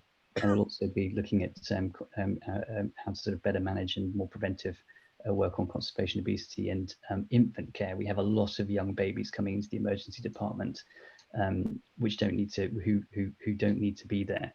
And we want to, I suppose, the overarching aim as well is a big push to empower families and to make do a lot of this healthcare themselves. Next slide, please, Ben. What have we done? I think we've talked a bit about already about community engagement, and that's ongoing. We've also come at this, which sometimes people who, when you're asking for money, don't like very much, is that we've been quite honest and said we're not quite sure what this is going to look like at the end of a year, because we want to be flexible and be able to adjust as to what the community in Sparkbrook actually want. We've done our pre-pilot data gathering. As I say, we've got the NHS England money to back this for the next couple of years, which is great. And as I say, we've got an excellent partner in our primary care network. Next slide. Fran, over to you. So I guess drawing it to a close, we certainly envisage our children's zone whereby families and carers are empowered to access that social support and healthcare that's right for their family locally, and with a minimum of barriers. I mean, in terms of take-home messages, I think I'd start with the positive. Partners, be that community, health, social, have come on board enthusiastically. I mean, Chris is right, health visitors are a one blip really in that. There's just an absolute dearth of health visitors at the moment. And this is despite huge pressures, workforce, workload, and their partners have absolutely come on board. They want to work in this way. And I'd say that navigating the bureaucracy of this has taken its toll on all of us. I think if you ask any of us, Caroline, Chris, myself, there'd be times when all of us wanted to throw in the towel and say, oh, you know, it's just, it has taken its toll. I think we've needed to adapt and listen along the way. The current model is 1/3 of the budget and the clinic time, but still it's something. And I think it's a pilot, and we will see where it goes from here. And so that is our presentation finished. Sorry for overrunning. That's great, team. Really fascinating piece of work in terms of the pilot, and again, really emphasizing that crucial sort of rate limiting step, I would say, in terms of that engagement and identifying the issues and the perceptions from the community. Yeah, I think in terms of the discussion questions, sorry, there's been quite a few around health visitors and sort of how healthcare centres previously would have done that role, and where they are now in terms of the new sort of layout of the line. And as I mentioned before, yeah, and probably what it seems for myself, I think the pandemic in a way has kind of really upped the ante on this agenda, but also that ability to innovate and be dynamic and take some of them risks. I think some of the shackles from the centre probably have been reduced, but again, is there that capacity locally to really kind of put together some of them transformational pieces again, which is what this piece really sort of looks at. Somebody's mentioned in terms of social prescribers, how do you see sort of them fitting in within this kind of pilot of model of working? Caroline, do you want to answer that? Okay, yeah, so at the moment Birmingham doesn't have social prescribers for children and families. Most of the social prescribing that's happening is for older adults and vulnerable adults with mental health, etc. And only GPs can prescribe those, prescribe social prescribers. So from an early health perspective, we do work with social prescribers to try and get family support and support for children. And the social prescribers are in the PCNs, but unfortunately, the links and the commissioning framework is not in place for us to have a more holistic working relationship with social prescribers at this moment. But, you know, they will be briefed and have access to be referring people into the service if they want, and drawing support. But we can't do much more until, you know, the wider system moves on in Birmingham. Brilliant, that's great. What I'm sort of giving there just slightly over time, if we sort of can move into the panel session really, and then I'll sort of pick up some of the questions that are in the chat. I think there's just some things around, yeah, there was something around social prescribing, and there's things around funding. So what we're hoping for the next sort of 10-20 minutes is to really sort of kind of just bring the panel together in terms of obviously with the speakers. Is Ria Hollock on the call as well, or? Hello, yeah, I'm here. Sorry. Okay, brilliant. So yeah, so it's obviously the previous speakers, Donna, Chris, Ria, and Asmina. So I was wondering if I could start off with Asmina, really, given that the other speakers have had a chance to speak in terms of your take in terms of the role of anchors and sort of community community anchors and the role around health creation. If you could just give some views on that. Thank you so much, Hashim. Can you hear me all right? Yep, absolutely fine. Okay, so my name is Asmina. I retired about 12 years ago, and since then I've been quite active in the community. So can I say thank you to Marin and Health Alliance for inviting me to take part in this cycle.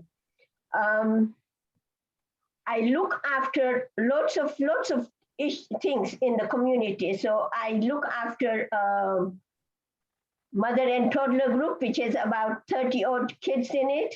I do a community garden. I also am I belong to a primary care group, so we are involved with communities in primary care group, in the primary care area. I support medical students in the 4th year, so I do quite a lot of things in the community. So I'm an active community worker. One of the things that was brought up in the chats was about statutory organizations trying to change. And one of the biggest change I have seen is in the MHRA. I work with the MHRA, and they have totally changed the way they work. They were told to change, and they have changed totally. And so it would be really good if people can look at how they have changed and how they have engaged us on a national level. Somebody talked about key employment barriers, how the NHS needs to come to us. From the community, people are forever saying, NHS is up there, we are down here. Please, can you get the NHS to come and talk to us? But no way will the NHS come and talk to the community. There is a barrier there. How do we break that barrier? It would be really good to know how to break that barrier. We are here, we are trained by the NHS actually. I get a lot of training from the NHS to be, to lead on different patient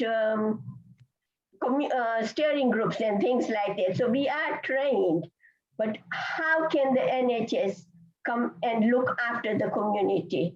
I also work with different organizations like the fire service, various screening groups and things like that. How can we all work together? So let me stop there and come back with other things. Brilliant. Thanks, Asmina. I think a crucial point you make there is health, and a point made earlier on is not just done in silos, but actually we need to be working as systems, and whether that's across statutory, non-statutory, charity organizations.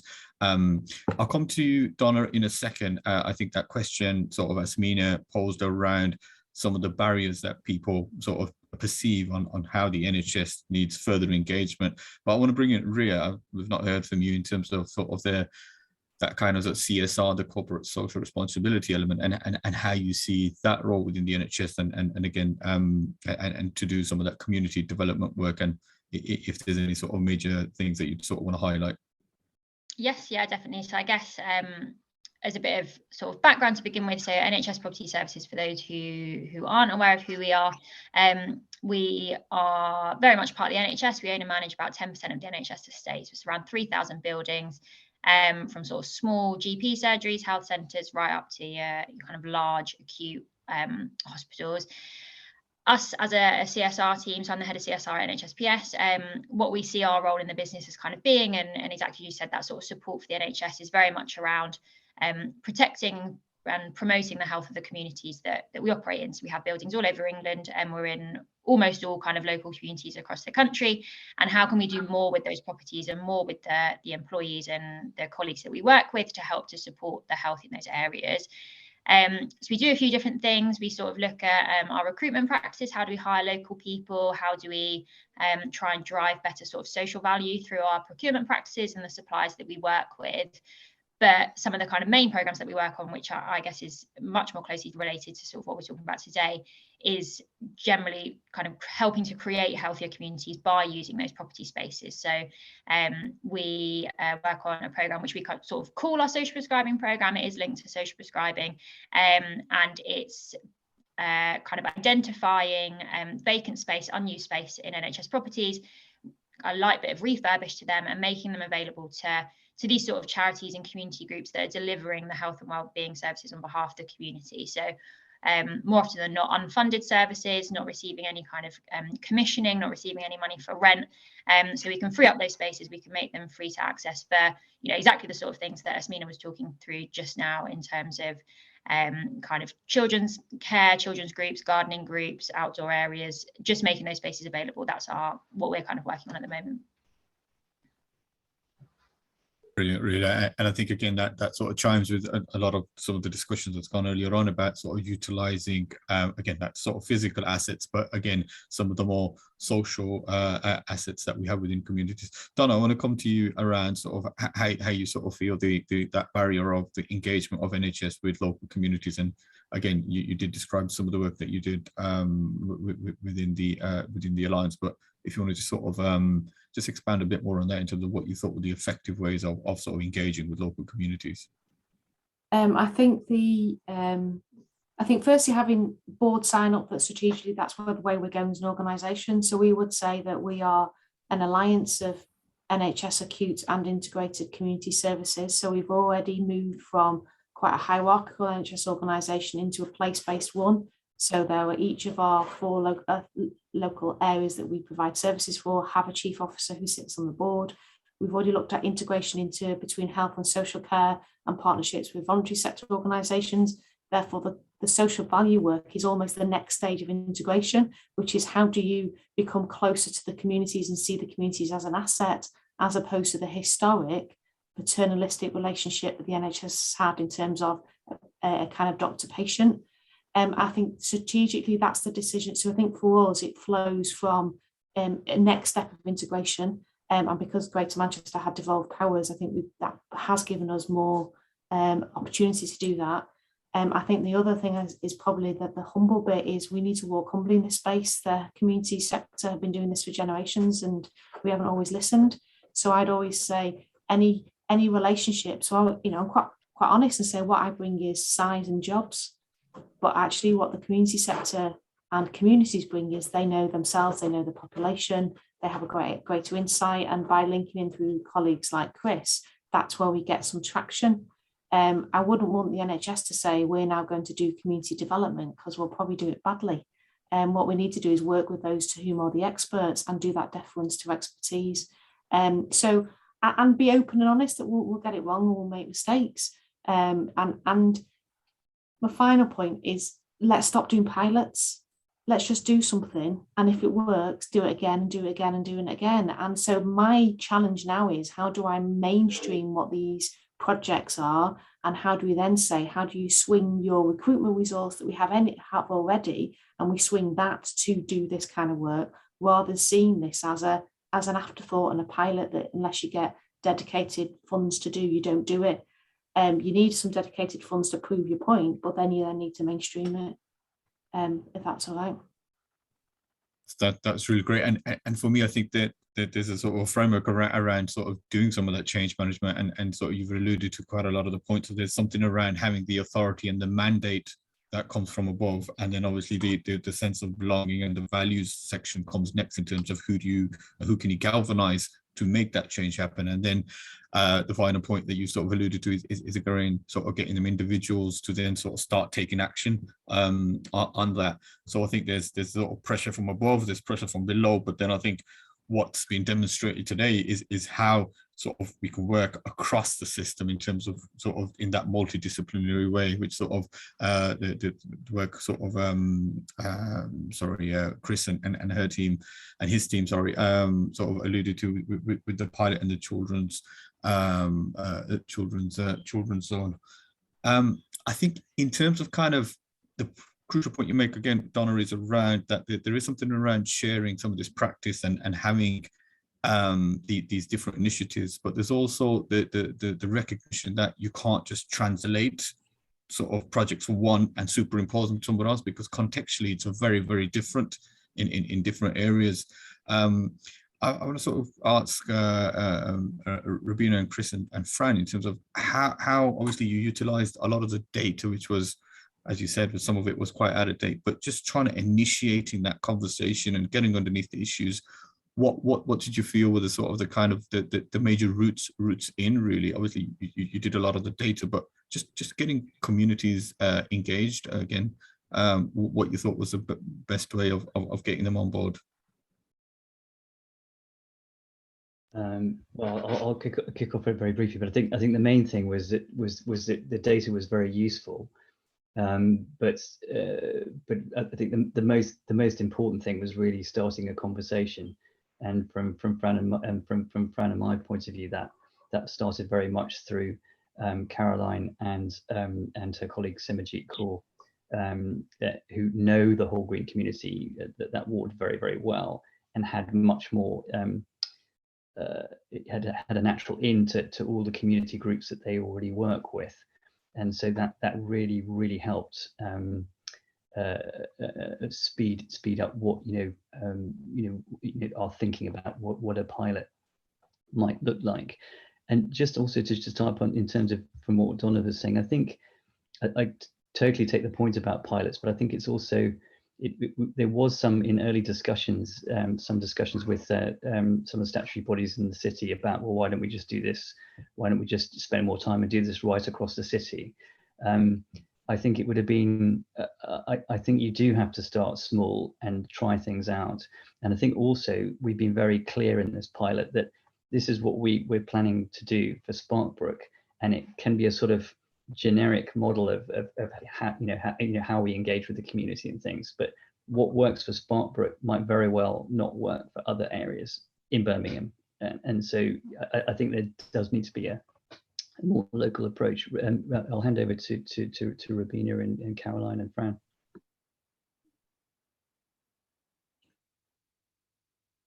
Oh, have I been about? Sorry. I think for us as well, it's very much using health as the way in, isn't it? I think we've been surprised how much traction you get from coming from a health perspective. I think lots of people aren't used to health getting involved in these kind of conversations. And actually, you can see the correlation on the maps. People attend A&E, with minor problems, but also you've got all these other problems. It's using health as that way, and to say, well, fine, if you want to see someone for minor illness, we will provide that service, but then the others come along. I think the community is health is such a priority for so many people at the moment, and there are so many organizations trying to support people to just get by, health from the, when you're looking at very, very basic health around, nutrition and, all those, fundamental, universal needs that we have. And obviously lockdown put that into stark focus. So it's amazing. People can't believe we have doctors at a meeting.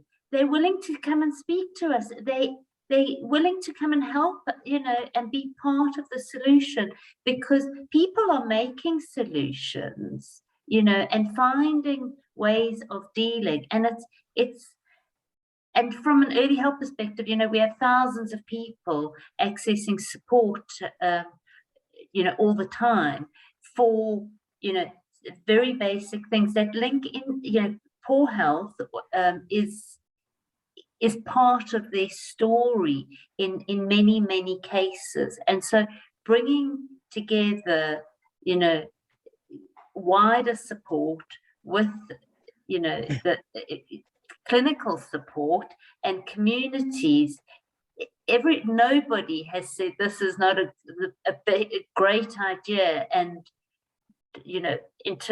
so it's just getting the finances and actually getting that paperwork through that we can start delivering. Yeah, I'm conscious of time and I need to sort of wrap up. Just a very, very, very I'd like a sort of a very quick, short answer from each of the speakers is around how do we sort of then ensure this sort of kind of very localized work that we're doing, we can really take it to some of the sort of national sort of bodies in terms of nationally, obviously feed up to the system to then inform some of their thinking around policy development. So I'm thinking here of, NHS EI nationally, or the OHID, which is the Office for Health Improvement and Disparities. And again, and whether anybody has sort of kind of been able to do some of that, kind of share some of this knowledge and work with the national bodies to then inform sort of then the top-down policy development. So yeah, just a quick response from each, if anybody has had success around that. Donna, Chris, anything from yourselves around that? I think Asmina wants to. Sorry, Asmina, yeah.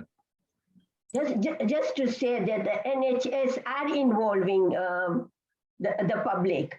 The only issue with the NHS is it is so big, so wide, so broad, that unless we bring it to a local level, it is very difficult. And like I am involved with NHS quite a bit, and they train me, and they're training a whole lot of us.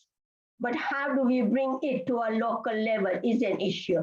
So for me, I hadn't even heard about anchor institutions till last week. So how does that all work? So I think we need to bring it down to a very local level. Thank you.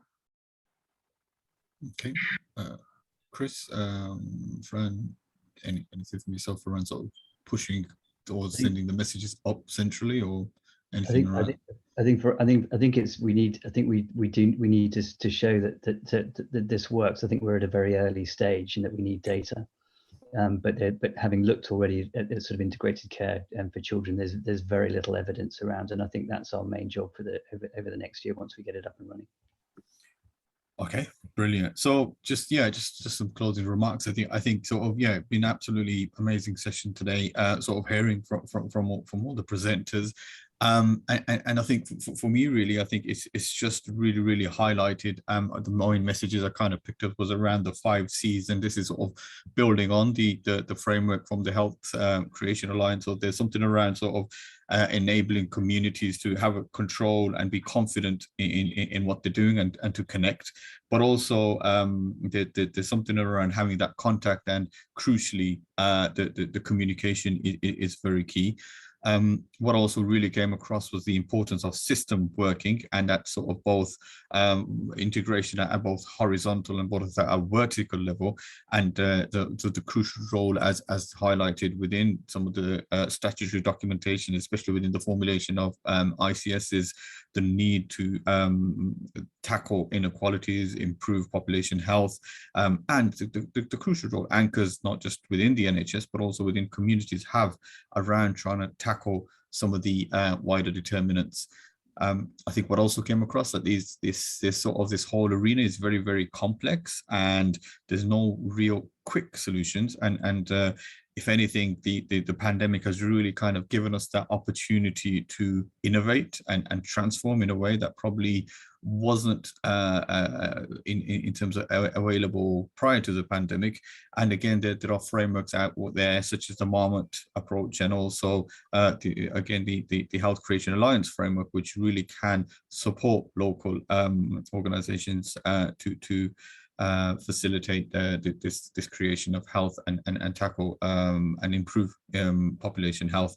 And I think finally, the other point that came across was that actually this sort of this topic, this health is not just physical, but it's actually mental. So there needs to be that parity of esteem in terms of when we're discussing this.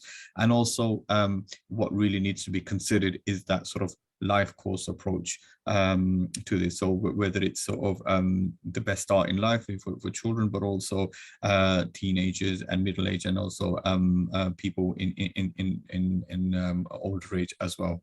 So I'm going to finish there. I've really enjoyed the session today. As I put in the chat, please do complete the evaluation, and thank you for having for participating in such a great session. Thank you. Maren, over to you. Thank you, Hasham. That was splendid, and thanks for your excellent sharing skills in that. And we did just want to, before you log off, the formal session has ended, but we are having another optional conversation, if you like, now for up to half an hour, but it could be less.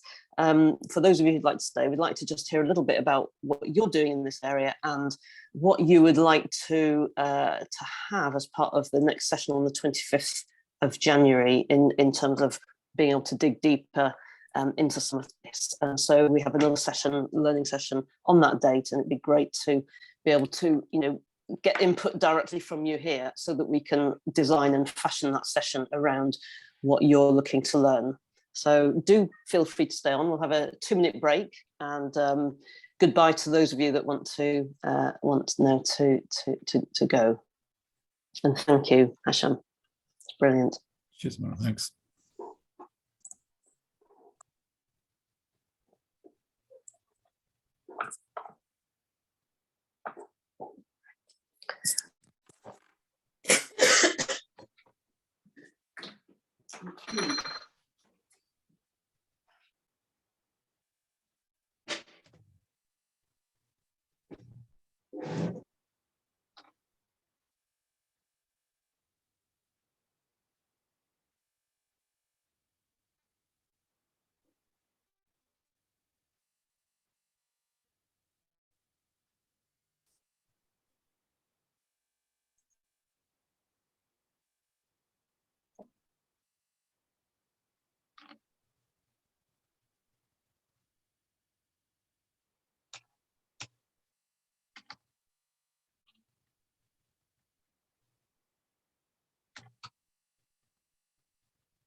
So we'll just wait for Maren to get back, everyone. Oh, hi, Maren.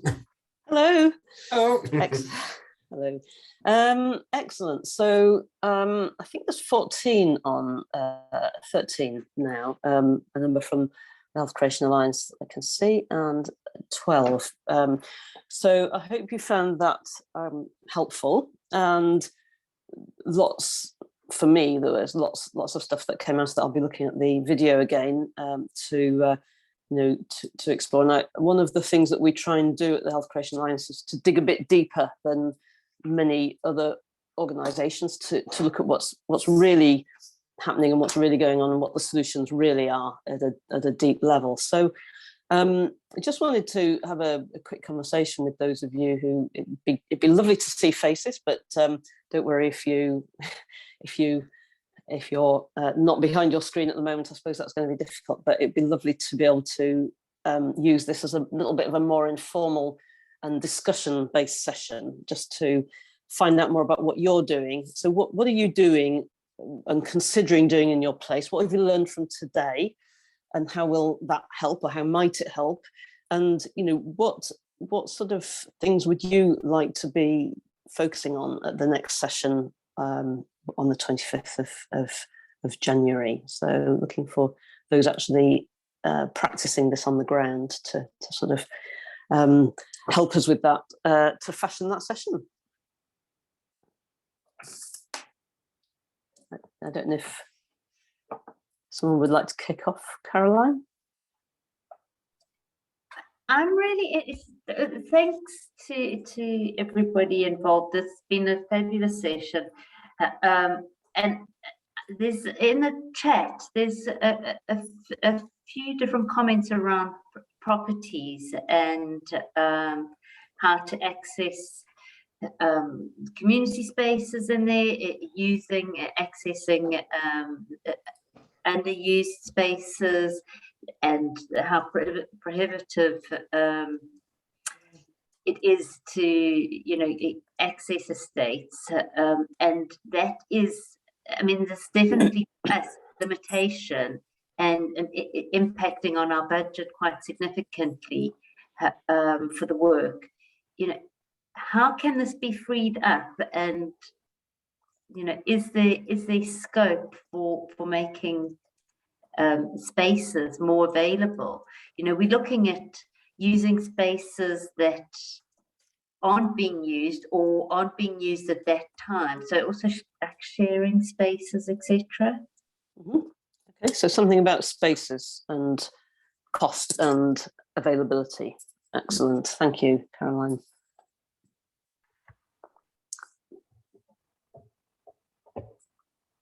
I wonder if we might hear from Justin or James or Rachel or David or Pamela.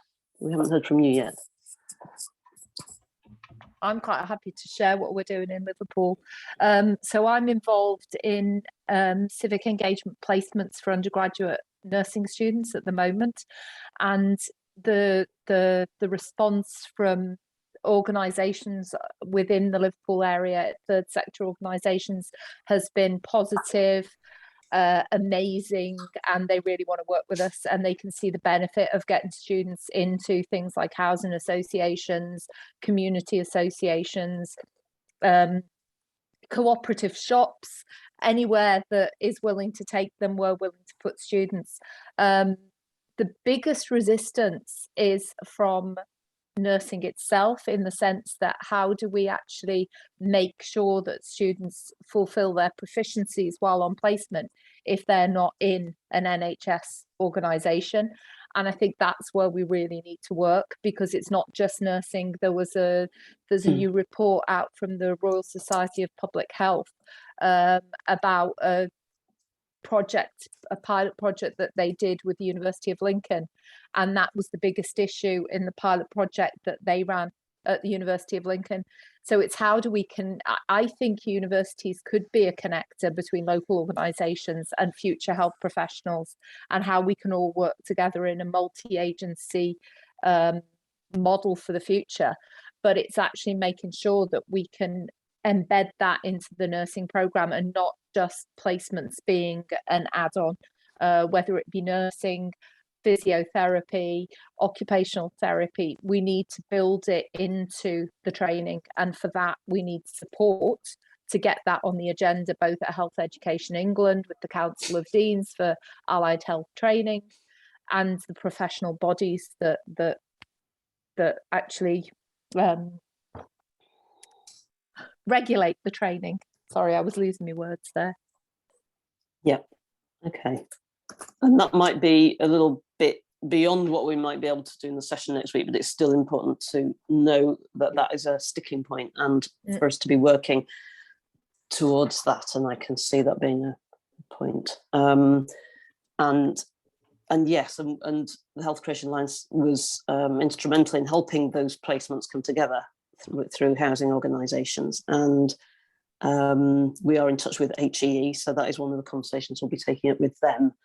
Obviously, there's a bigger piece of work to do about influencing, but there is, we need to always keep in mind what it is that we need to be doing, and to influence which bodies in particular, and be intelligent about how to do that. It's having the wherewithal to do it as well. Thank you, Pamela. David, I noticed that you put your video on, so it'd be great to hear from you. Hello, yes. I was very interested to hear Brian Fisher about the voice of the community and how it gets through, and the influencing on commissioning, and how Healthwatch is responding to that. Well, we're not particularly responding to that, but one of the things that's I think that's been missed is that nobody can do anything unless we can get the patients or the community into groups. And to organise that into groups, we need community development workers or patient leaders, or whatever you care to call them. But there's no training for that. There's no empowerment, there's no roots into actually how you go about this.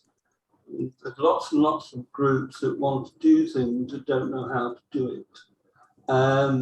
The Council for Voluntary Services around the country try and do this, but in the health field, there's very little money or interest in training patient leaders or community development workers, and especially when it comes to setting up like mutuals.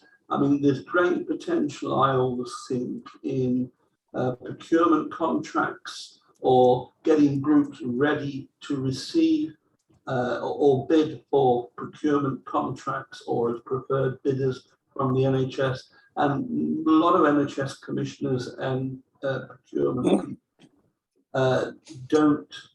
won't procure from these groups because they haven't got the experience. And they're not going to get the experience unless we put the training in.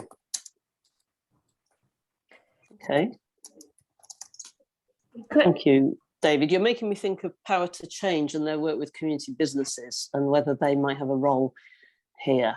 in helping, they may well have already done some work on how commissioners might respond to community businesses or community-led businesses, and I think there's something there. So I will, that is something that we can... There's also co-ops and there's mutuals and organisations like that and associations. So there's not just businesses. And a lot of the larger procurement contractors like Skankster and all of those people, Sodexo or whatever, aren't encouraged in the commissioning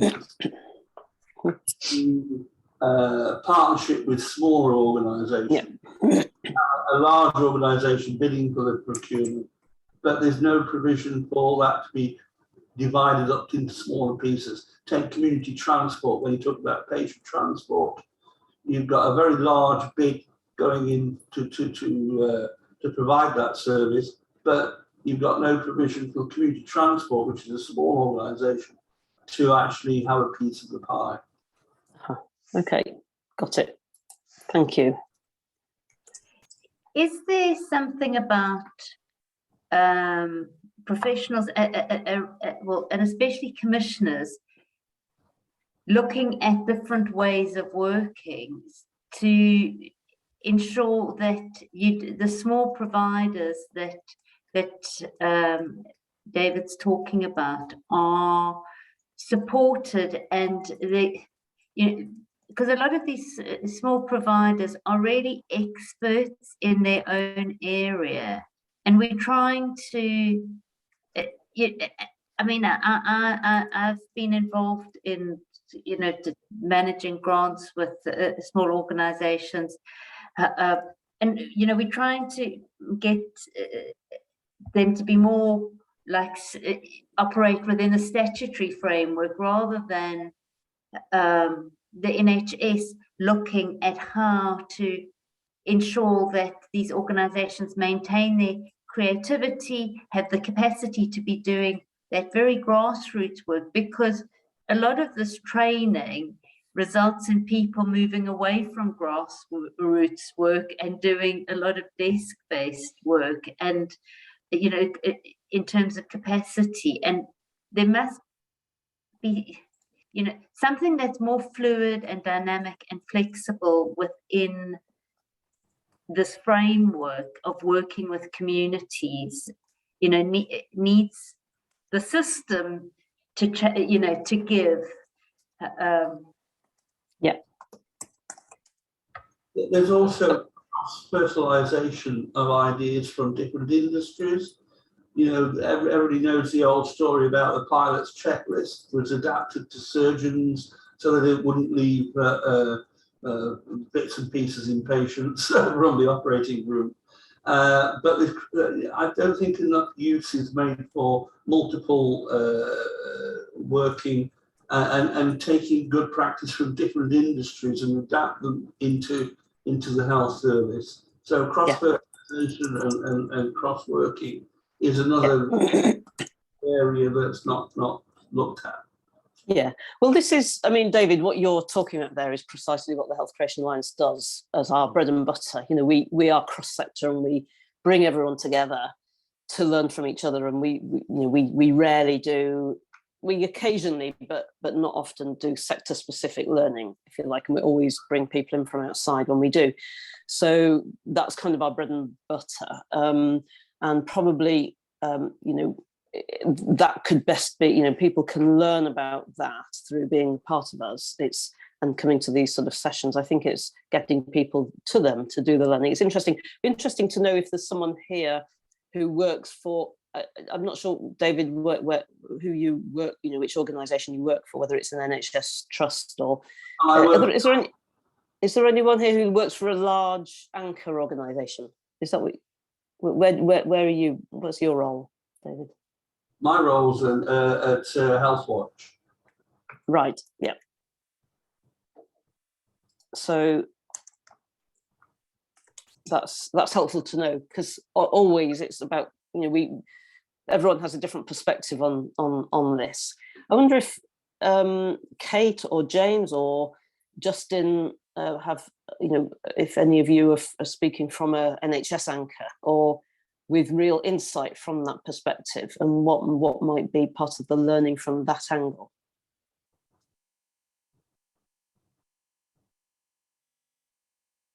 Okay, nothing. Okay, so that's, so the people on this call are tending to be the people who want the NHS to work in a different way rather than being the NHS who might work in a different way, which often happens, in these smaller discussion sessions. And that's not a surprise to me, but it's how it is. So we share a set of sort of concerns and frustrations, I think, around this. But I think that there is, you can see from the event, the sessions today, that we had some very interesting speakers from the NHS doing some very interesting work. So things are shifting, and we hopefully, I certainly learned from all of that, and I hope we all did. I think, and getting that insight was really good. I think, short of getting more NHS anchors doing this work and talking about it at the next event, I'm looking to see how we can. We hope we will have some NHS anchors at the next event, and these sessions are geared to those organisations. But I guess that's a question actually that we might want to sort of go into. How might we ensure that we can reach those organisations, and what are the, if you like, capabilities do community organisations need from anchors, and what do anchors need from community organisations, and how might we be able to kind of knit that into the next session on the 25th of January? You haven't mentioned anything about housing associations, which are really, really important for the organisation. And I would suggest Clarion, which is probably the biggest housing association, would have the resources to actually devote to a speaker for you. I think it's not so much speakers next time, it's more, we've done the speaking bit here, and this is about how we can bring some of that learning into our organisations. And we have got housing representatives here. The Green Square Accord are a housing association that are working on the children's service in Sparkbrook. So yeah, thanks for that. And Clarion. I was thinking more of the charitable institutions related to housing associations. A lot of the big five, particularly housing associations like Clarion, Peabody, Guinness and so on, all have charitable trusts and charitable money available for grants to help their residents to activate within their communities. If you're trying to orientate that towards health, which I think we should be, public health, which we should be encouraging, then that's where a lot of untapped money is. Do you want to come back on that, Caroline, at all? How do you feel about that from a housing perspective? I think there's a wider issue around housing generally and health creation, because we have this unprecedented need for housing, huge numbers of people in temporary accommodation, where, and the impact that has on health. And actually, the more that happens, how it undermines, the ability to do health creation, because you've got these, precarious HMOs and hotels and B&Bs springing up all over the show. And so in terms of general needs housing and charitable investment and community investment from housing, I think that is happening, but there is something that's more critical. COVID definitely has driven some of this. A year ago, we were having 700 families a week, households a week, presenting as homeless to Birmingham City Council. You can't, there's this huge backlog. people needing now, from a housing perspective, doing gas, you know, gas maintenance and repairs and all sorts of things that have. So I think there's definitely something around housing, but like the NHS, there's a whole lot of challenges and catch-up work that's needing to take place, you know, following COVID, and it's not the same. I think coming. Oh, I'll do this very quickly. One of the joint projects that displays this is from UCL Hospital in London. They partnered with a housing association to set up a care hotel, which actually moved their discharge beds, their bed blockers and discharge beds greatly. A care hotel, which was set up by a housing association. So that's a bit of joint working that I thought along the line. Thanks, David, for that. That's great. The Health Creation Alliance has done a lot of work with housing in the past, and we have a lot of housing members, and there are issues both to do with how that charitable money is spent with communities. There's issues that you can, you know, there's opportunities around working, like you say, on things like hospital discharge and on, you know, different ways of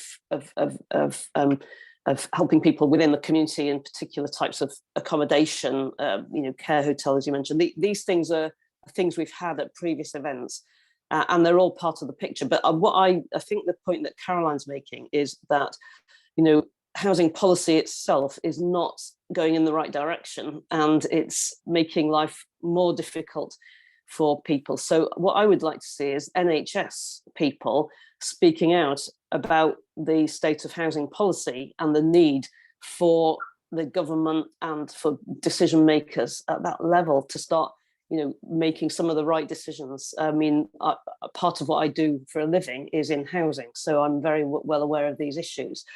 And I think it's got beyond, you know, yes, health and housing can and should be working together. And we've had an example of that today on many aspects. But I think that I'd like to see the NHS actually saying, look, the people that we're getting through our doors are, you know, and are in most need are people who are being evicted because they can't afford the increase in their rent, and nothing's being done to help them afford that rent level, for example. So these are some of the issues which we need, you know, the NHS needs to speak out about them. So I think it's very complex, the issues around housing, and we can, whether we can do that at our next session is another matter, but I very much heard your contributions on that, and it's something that we, you know, we're alive to as an organisation, and we could well do further events on that going forward. So so thank you for the contributions on that.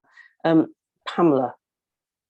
I just wanted to say that until that nurse or doctor on that ward sees housing as an issue, they're not going to speak up about it or even think about it. And at the moment we have so many, yes, the pressures are enormous in acute care, but the same conversations in a different way would reduce the pressure on acute care. So it's actually convincing NHS staff from the beginning, but also people who are ingrained in their ways in acute care, that by having those conversations we can reduce the pressures on acute care, and that isn't happening. It's just not, it's not happening in continued professional development, it's not happening in their training, it's just not happening. And how do we make those conversations and make them aware of the wider issues so that they do have those conversations? Yeah, it's a big ask, isn't it? It's a big thing to nut to crack. It is a big nut to crack. It's a big nut to crack, yeah. Dare I say it, Maren, they should adopt the 5 or 6 features for health creating practice. That would do it for them. Simple. That would do it. Widespread adoption of the framework by all the frontline professionals. But if they don't hear about that, if they don't hear about it during their undergraduate education, and they don't hear about it when they come back in for CPD, that's why I think universities have working with the NHS, because it's universities provide most of the training for NHS staff. we need to take that responsibility. And you know, I don't know how you get people to take that responsibility, because they are so focused on sticking needles in people. That's their answer to everything. And until you change that focus. I think you're right about needing to change the regulatory framework and the career progression framework, so that experience gained outside in the community in organisations is you know, ticks boxes and is part of what they can say they've done for their professional development. And that you were right the first time with that. Is there anything else before we finish? Because this was sort of just a informal session at the end, a bit ad hoc and ad lib. And I think we've got, you know, some thought, you know, really good contributions, and it will help to us to sort of design and flavour the next session, which will be fewer speakers and more sort of reflection. It'll be a more reflective session, but we do want to sort of make sure we're covering the right kind of things and having the right conversations. And just before we go, Rubina, I notice you're still there. Thank you very much for contributing today. It was excellent to hear your work in Sparkbrook. And just wondered if Rubina, Justin want to say anything before we leave. Justin, hi. Just thanks very much. Lots to think about for our PCN and going forward with engagement and stuff. Thank you. Okay, thank you. And excellent and good. Well, if there's no more comments, we'll close there. Thank you very much. Thanks, Caroline. Thanks, Asmina, for your inputs today. It was great to hear from you, and look forward to seeing you soon. Rubina, bye-bye. Thank you very much. Okay, it was great. Take care. Bye, everyone. Thank you. Bye. Bye-bye. Thanks.